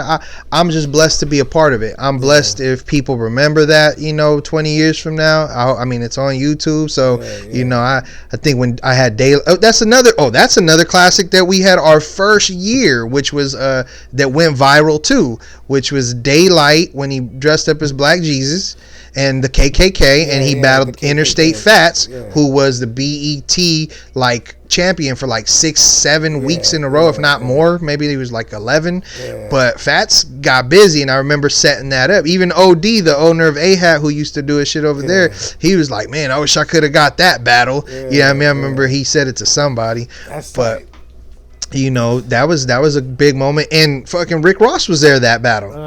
The real Rick Ross, he was right next to me. If you go watch the film, he's right there with me. Yeah, that's dope. So little stuff like that, man. So let me ask you, because again, we're here tonight to talk about Latinos and the voice that or really just the presence that I don't think we have in the culture anymore. And so, we can go back to, like we alluded to earlier in the show, breaking, DJing, producing. A lot of the early producers of hip hop records, were Puerto Ricans. You know what I mean? Grandmaster Caz, and a lot of these earlier guys. That's where they were getting their music from. The graffiti that inspired them. A lot of those cats were, Latinos and things of that nature. But so now we fast forward to 2020, and again, I just don't think the representation is there. So I'll start with you, Traz. Why do you feel, or do you? Well, I'm assuming. Do you feel that the representation is adequate? So I think the hardest part about that is you can't lump everything into Latino. Okay. That's just the truth, cold cut. Right. You can't, and the reason being is because, although we will show love to like a pun and rest in peace, Fat Joe, who to me is like our Jay-Z for the Latinos, right? Most, like to me, Fat Joe is that guy, bro. Like I'm huge on what he's done for us as Latinos in the culture, right? But they get their shots because of where they're from in New York. You get what I'm saying? So they might not have as much, but they definitely have way more presence and presentation in the culture than we've had as Mexicans on the West Coast. Right. You get what I'm saying? I totally get what you're saying. So, and even from the reggaeton and all that, you know what I mean? Like they're, you just said Bad Bunny, Aventura and all these different people, you know what I mean? Like, so I mean, I don't know why I don't think there's a solid answer, but I think that for us, as a Mexican, let me just speak as a Mexican. Right. As a Mexican out here, I think, and this is going to be a hard pill for a lot of people to swallow, but I think that when we rap and we rap in all English, as much as we say we don't want to be in a box with Chicano rap or, being labeled Latin hip hop, we are essentially doing that to ourselves, which makes it harder because now if you're rapping in all English and you want to be, let's say, an MC at the time, right? For what we were trying.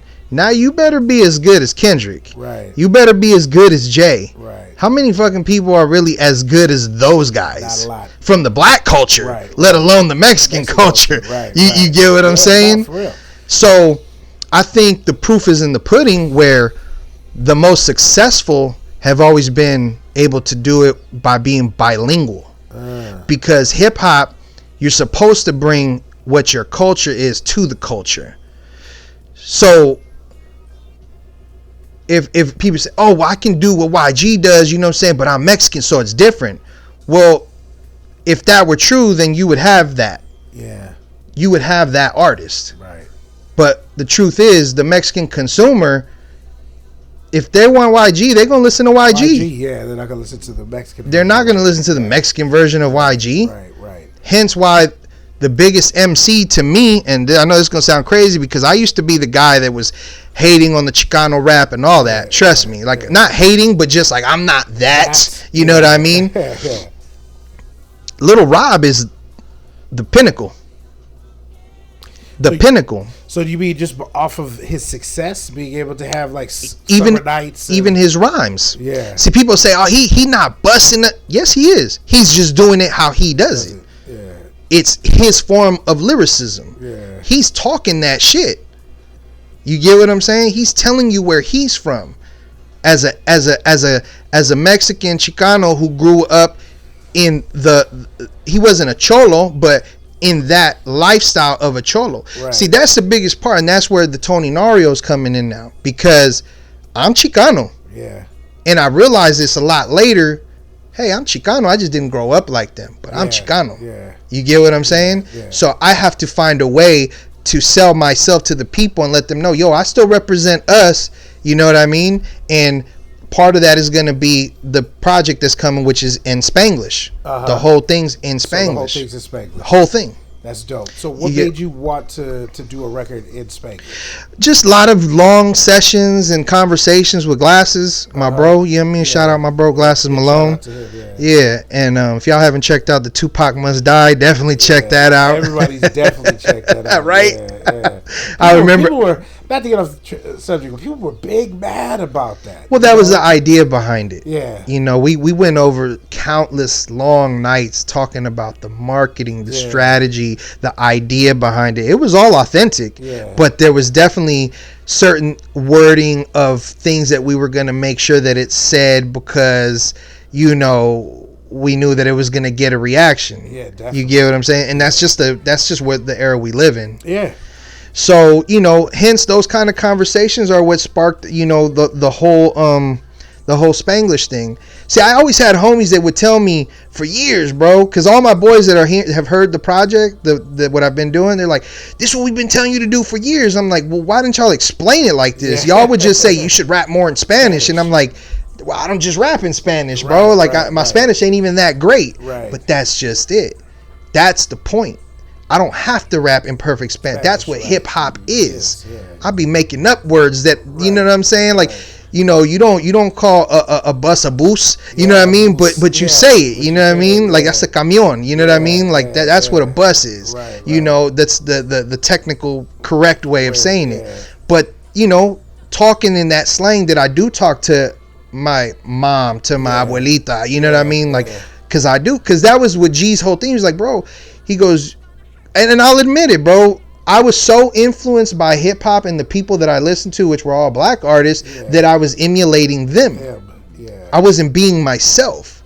I thought I was being myself because I was, you know, spitting, but I was trying to be Jay. I was trying to be Nas. And unfortunately, as much as I can like what they are, I'm not from New York. So me saying done or be on a track, and I'm from Inglewood. It's like, why? You get what I'm saying?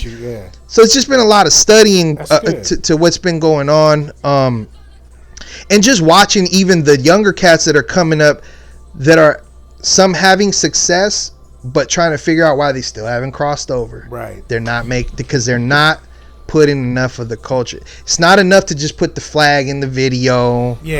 To put the Lolos in the video. You gotta know. That's great. That'll get you the views, because now you showing what the West is. So that's cool. But you still gotta. We're still in the business of making records. And I think that's kind of where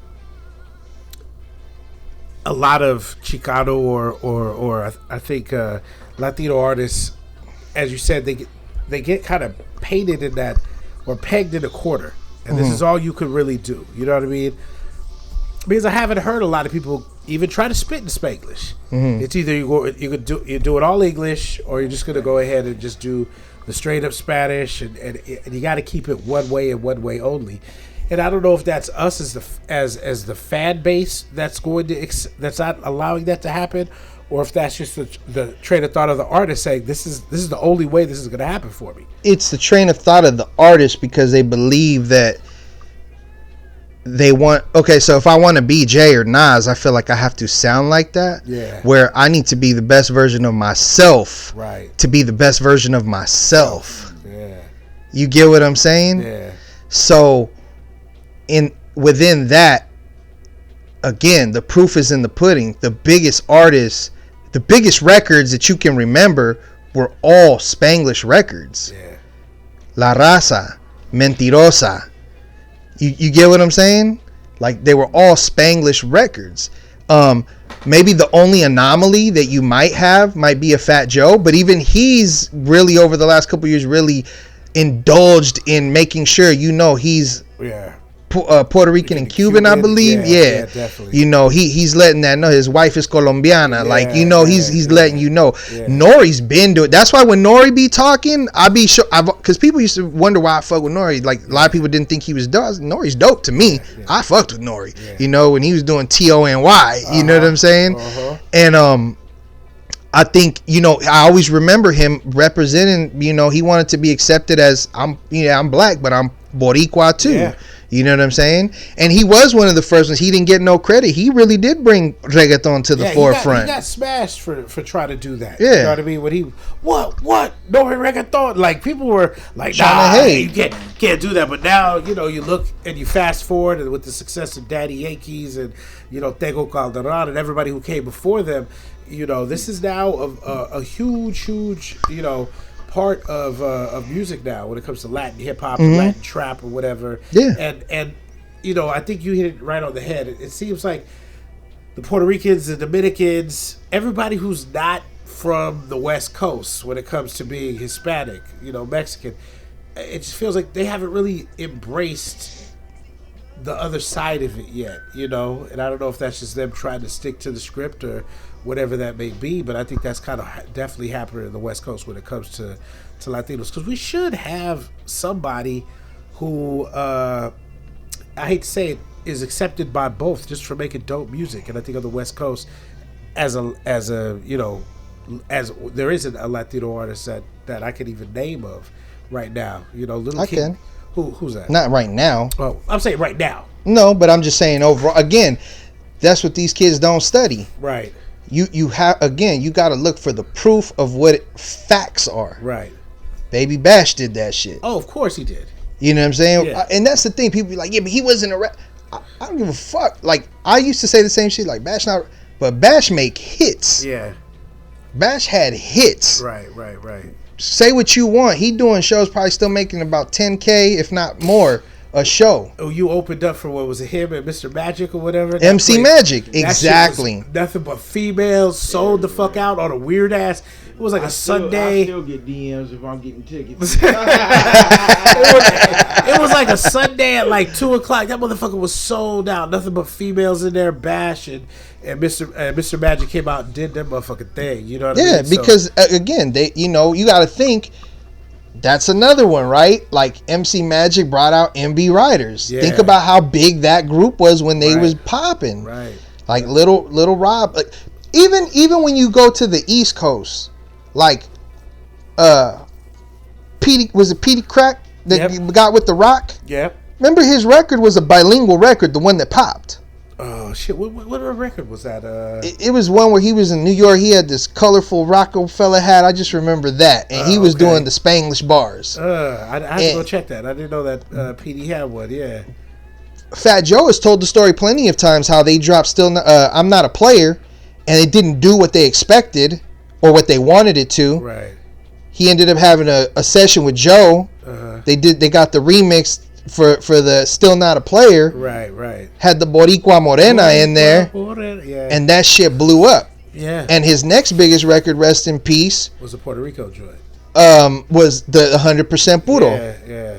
Him and Tony Sunshine. That shit was fire when that came out. Fire. Threw off the album for me. You know what I mean? I would have liked that to be like a little solo single release that wasn't really on the album or whatever. But that shit was fire. Yeah.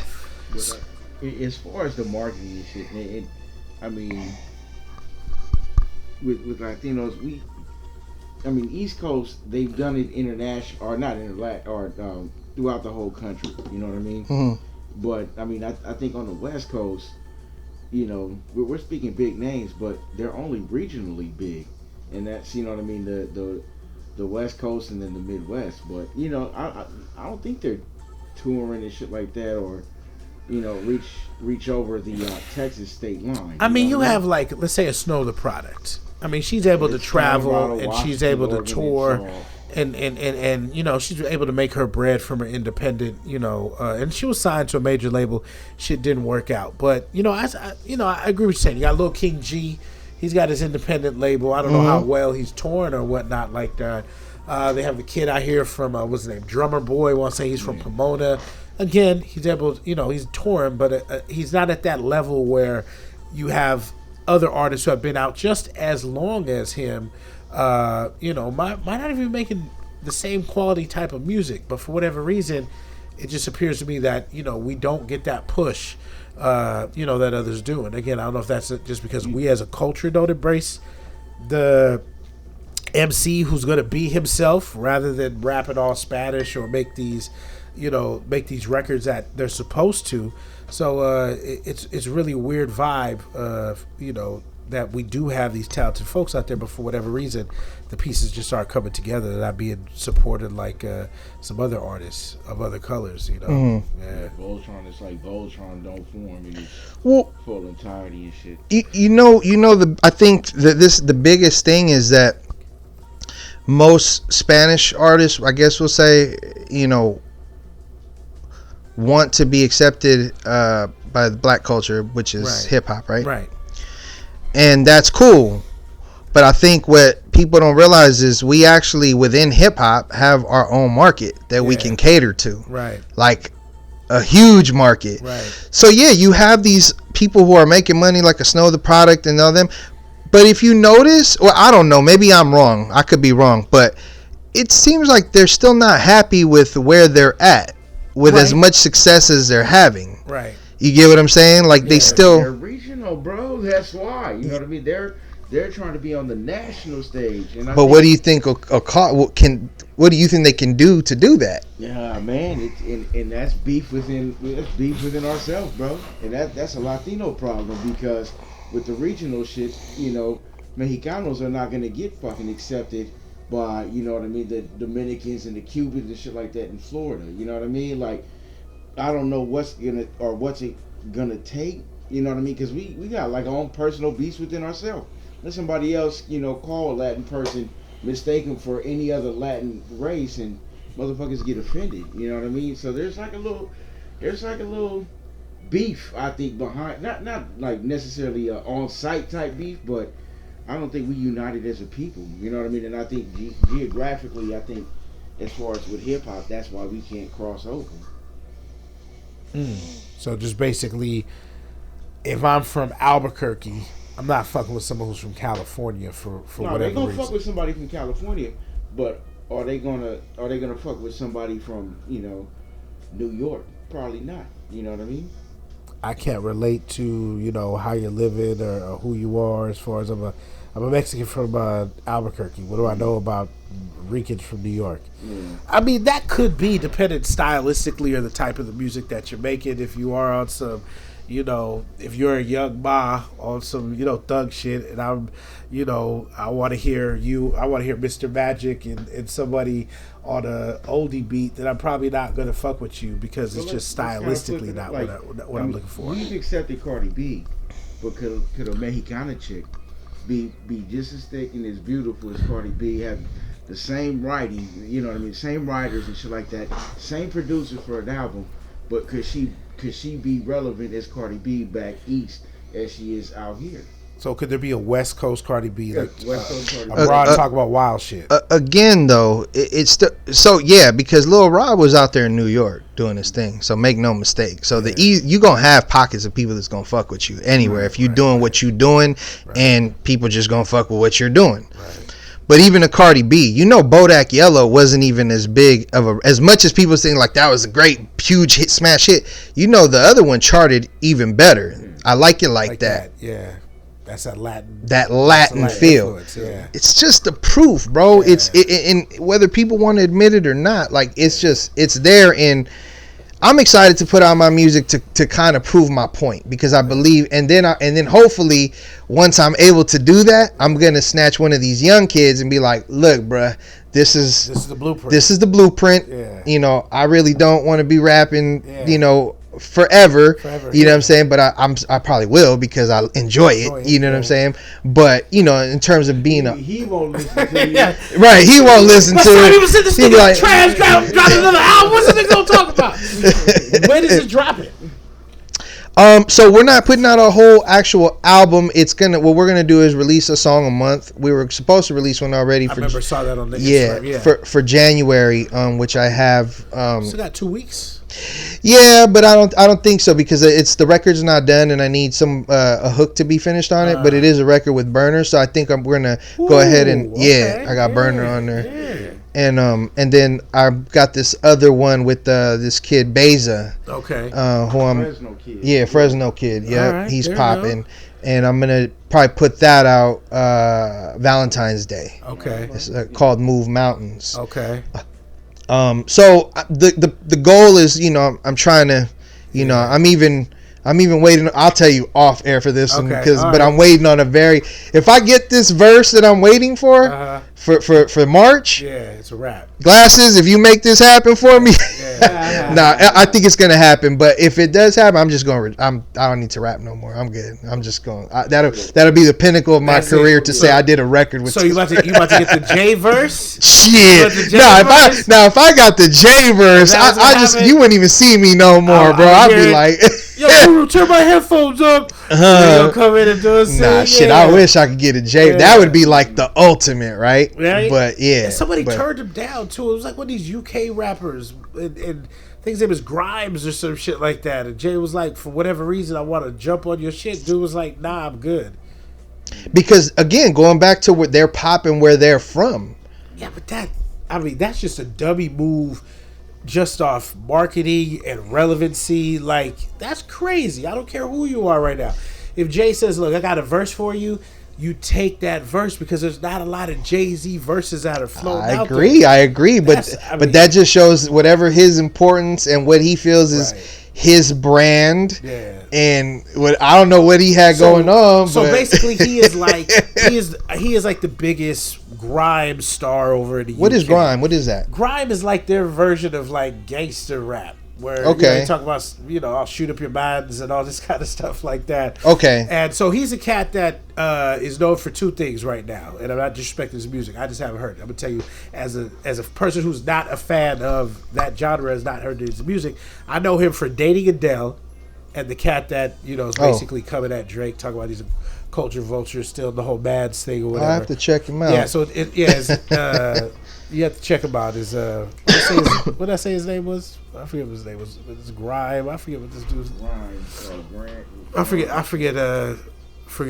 what his name was. But go ahead and check that out, man. Yeah. So you're gonna be dropping a song a month. First song is coming in February. It's gonna be called Move Mountains. Mm-hmm. Okay. Yeah, and that's featuring Beza and the homie Beach Boy, which he has another name that he goes by, but the homie Beach Boy is fire. He's a Salvadorian kid. All right, it's dope. Fire, bro.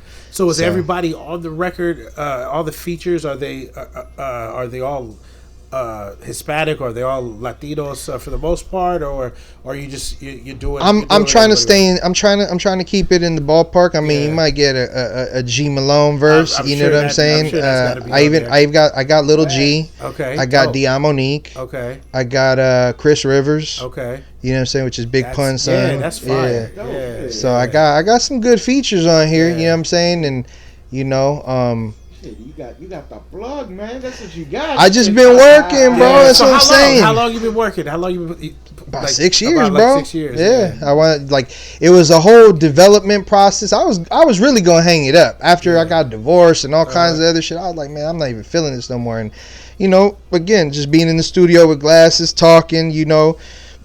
We had some other guys around that didn't stick around with us, because right now it's down to just me and G. Like a lot of people that were down, and as soon as he dropped, Tupac must die, everybody's trying to come back and call and this and that. And it's like, bro, well, the thing is, and that's the thing, bro. So that's the thing with my relationship with G, bro, is that's really my homie. That's my daughter's godfather now, and it's a different relationship because I don't like what he does for me. He does because he wants, and I don't expect him to do shit for me.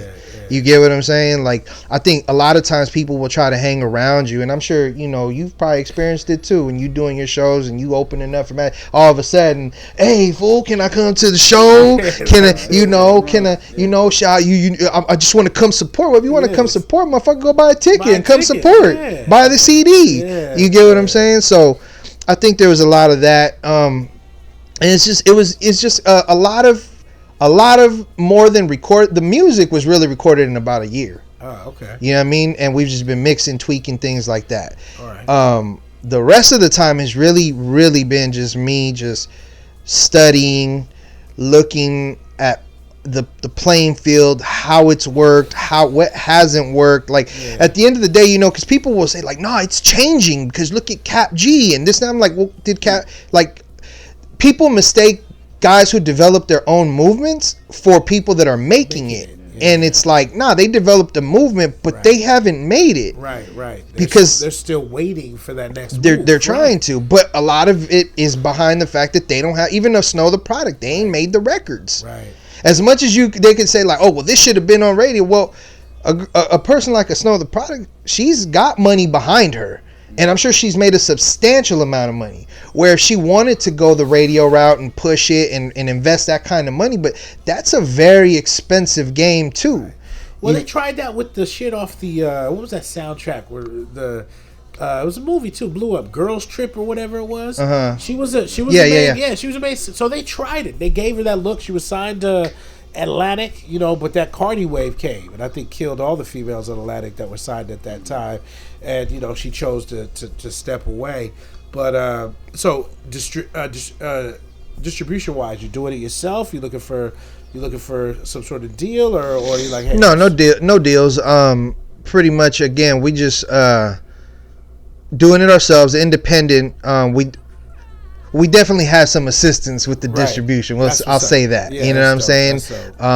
So that's not going to be an issue. I think the biggest thing with us that has held us up, even Glass is putting out music, and that's what Tupac Must Die was about. Was also almost like a test run to the idea of marketing.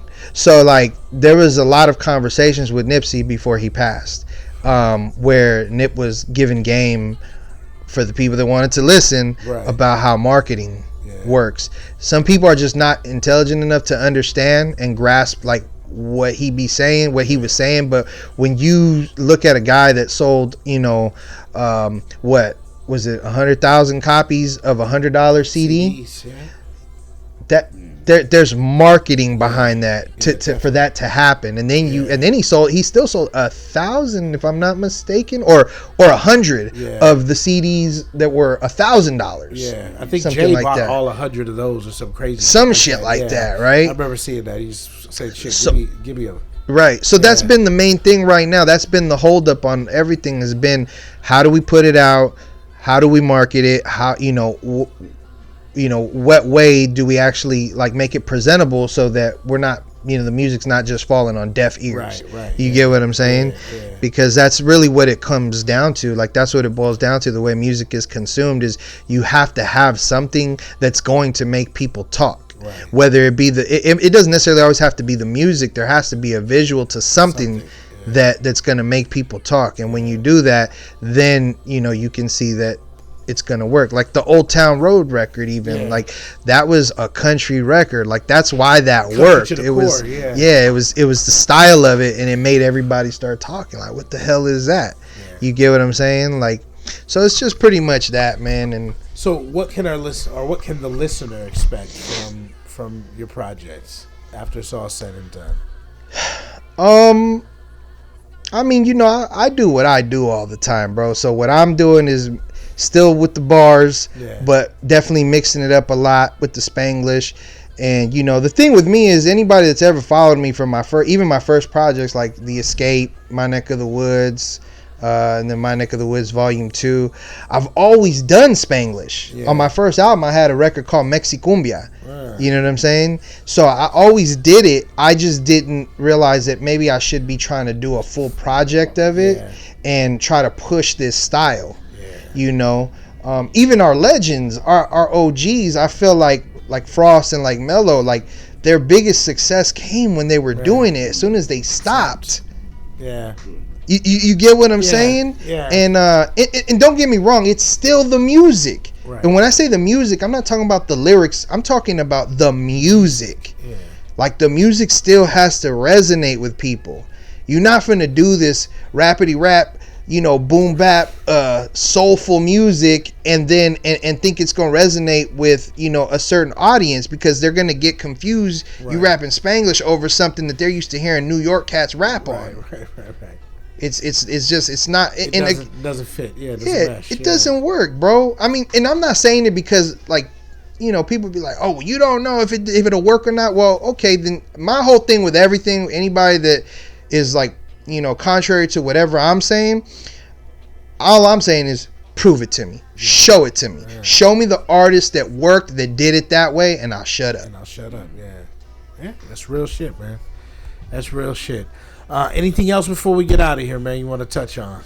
No, I mean, shit, man, it's been dope being here. I love talking hip hop with y'all, man, and man.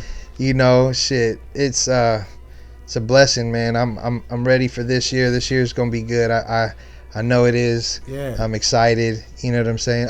Did I mention I have King Lil G on the project too? Yeah. Oh, yeah. Okay. You said Lil G in the very beginning, so I was just like, all right, Lil G, because all right, so King Lil G on the project. That's dope, man. I got him. That's, you know, this is sounding to me like a very monumental project, is just as far as the names already that you have on there. I know you're going to share them with us, you know, off air or whatnot. But I hope, man, I really hope, and I want to support and make sure that this ends up being something that unites, you know, that's the idea. The folks who love the culture and happen to be not of, you know, black culture here on the West Coast and throughout hip hop, because I really think that is that next step.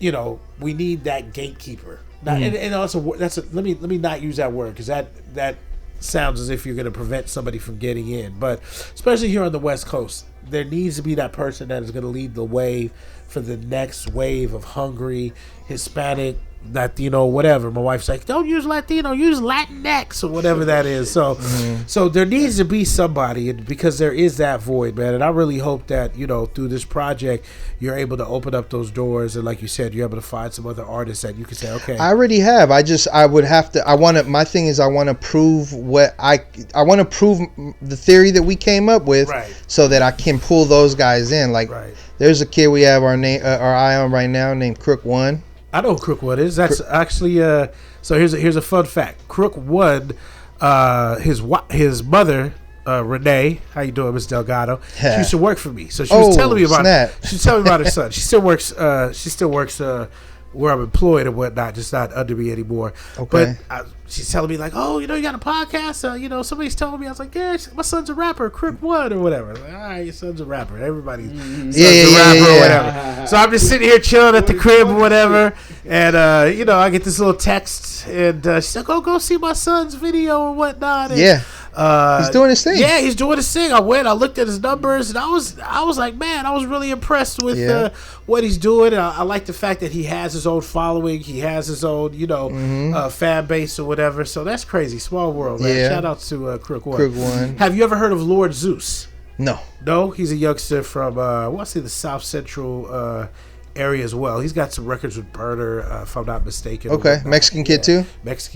Okay, I'll shoot you his info. Or whatnot, man. But yeah, that'd be dope, man. If you were able to go ahead and make that happen, man. That's the plan, and that's you know, I mean, that's the goal that I've set. So, you know what I mean, and that's. We'll see how it all works out. I'm not worried about it working, because one thing I know is once people hear the music, I'll get a certain response from it. To what level, I guess, would be the question, right? What level will, you know? And you know, sometimes in the beginning, again, you know, when you're trying to, because what I'm doing is not new, right? It's just people choose to ignore it from our culture. Right. They just don't want to do it because they're like, oh, you sound like a.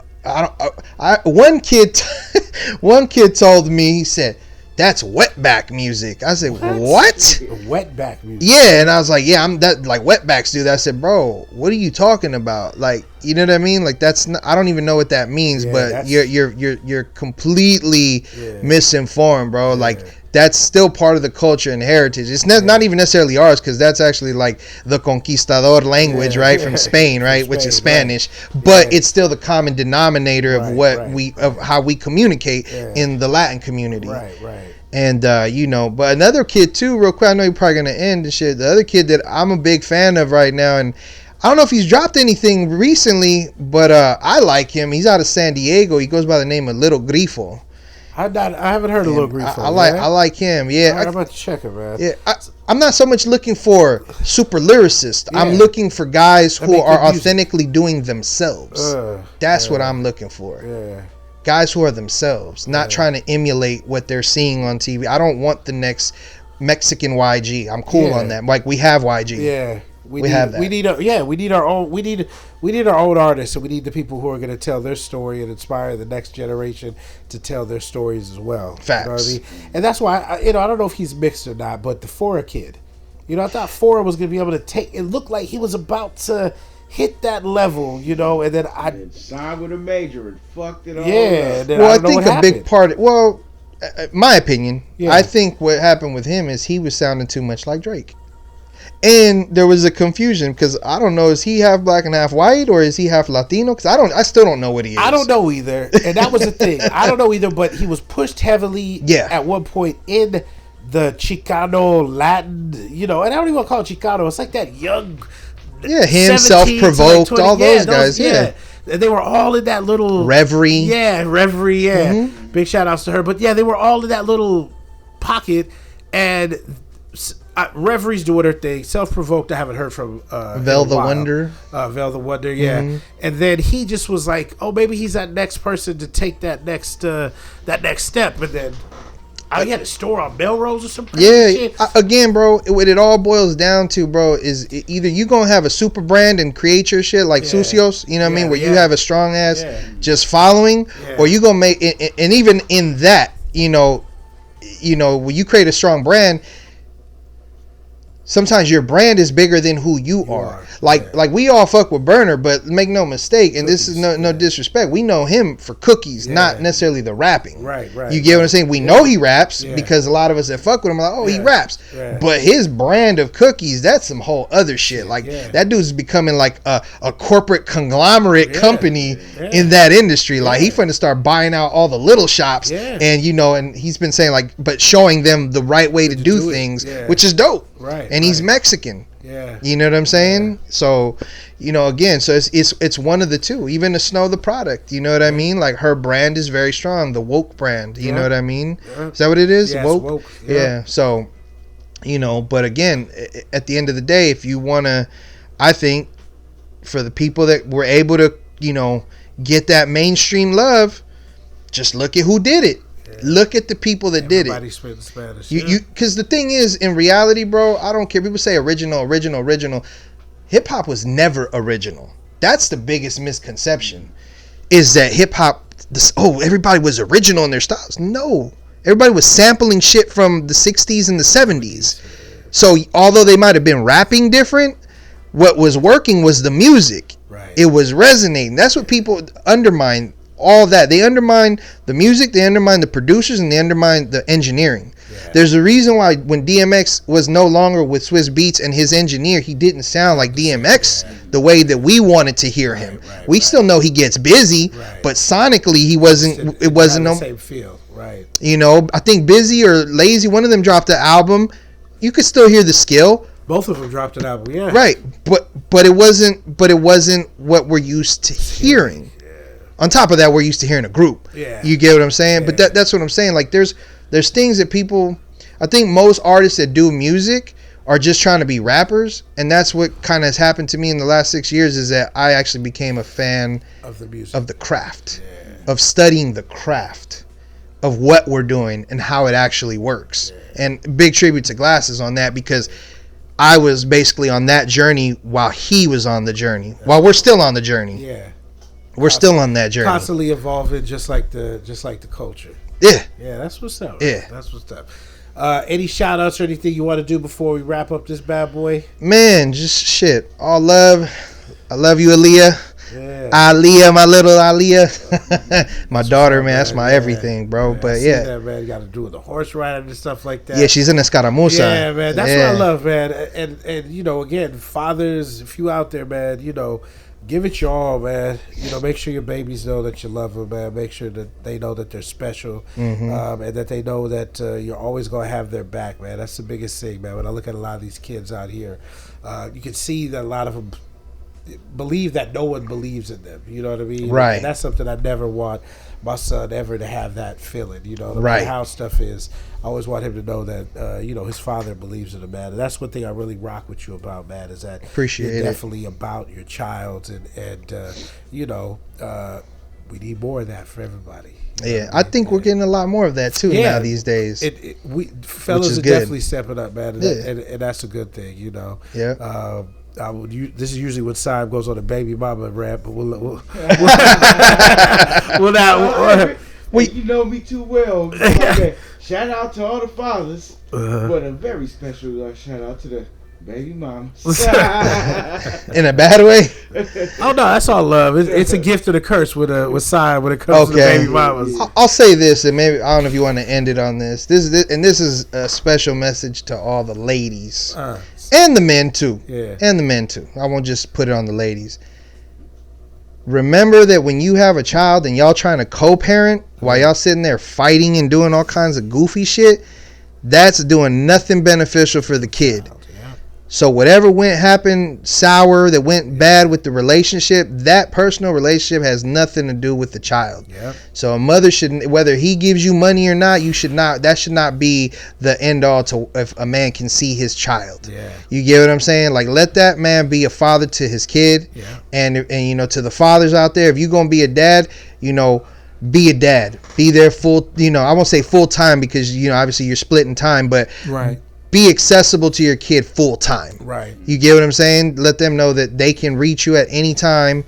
And when it's your time with your kid, make sure that you abide by a schedule and you stick to that schedule. Because when you don't, that's also where the baby mamas try to pull rank. Yeah. Like my daughter's mother can't never say nothing because, you know, I've told her before, I'm like, you know, I'll cancel whatever I got if you tell me I gotta, you know, I need to come grab my daughter, right. You know, because that's what I'm gonna do. And if she's gonna come with me to a studio session or a video shoot, then that's just what it is. She's at that age where it's cool now. Right. You know what I'm saying? I can take her and I can now explain. She's articulated enough to where I can explain to her what's going on. That's and dope. I just keep it real. You know what I'm saying? Like, look, we're not doing that. Dad, they were smoking. Yeah, okay, we don't do that. Blah blah blah blah. Like, my daughter will never see me doing none of that stuff. Yeah, that's what's up, man. That's love, man.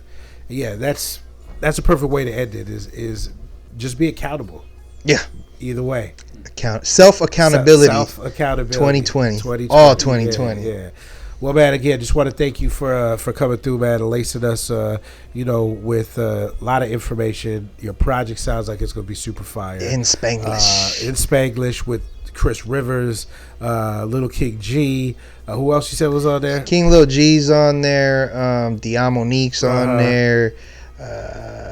Glasses is on there for sure. Yeah, you know that I say that like that's a given, right? Are we gonna get a Spanglish verse from Glasses? You know, so you know, Glasses is like a honorary Mexican. Okay, you know what I mean? Yeah. Like G knows his Spanglish. So you know, if you listen to the Tupac Must Die, he said, you know, I got this 13 on my jersey. South is what I rep. Yeah. He says, enemigos.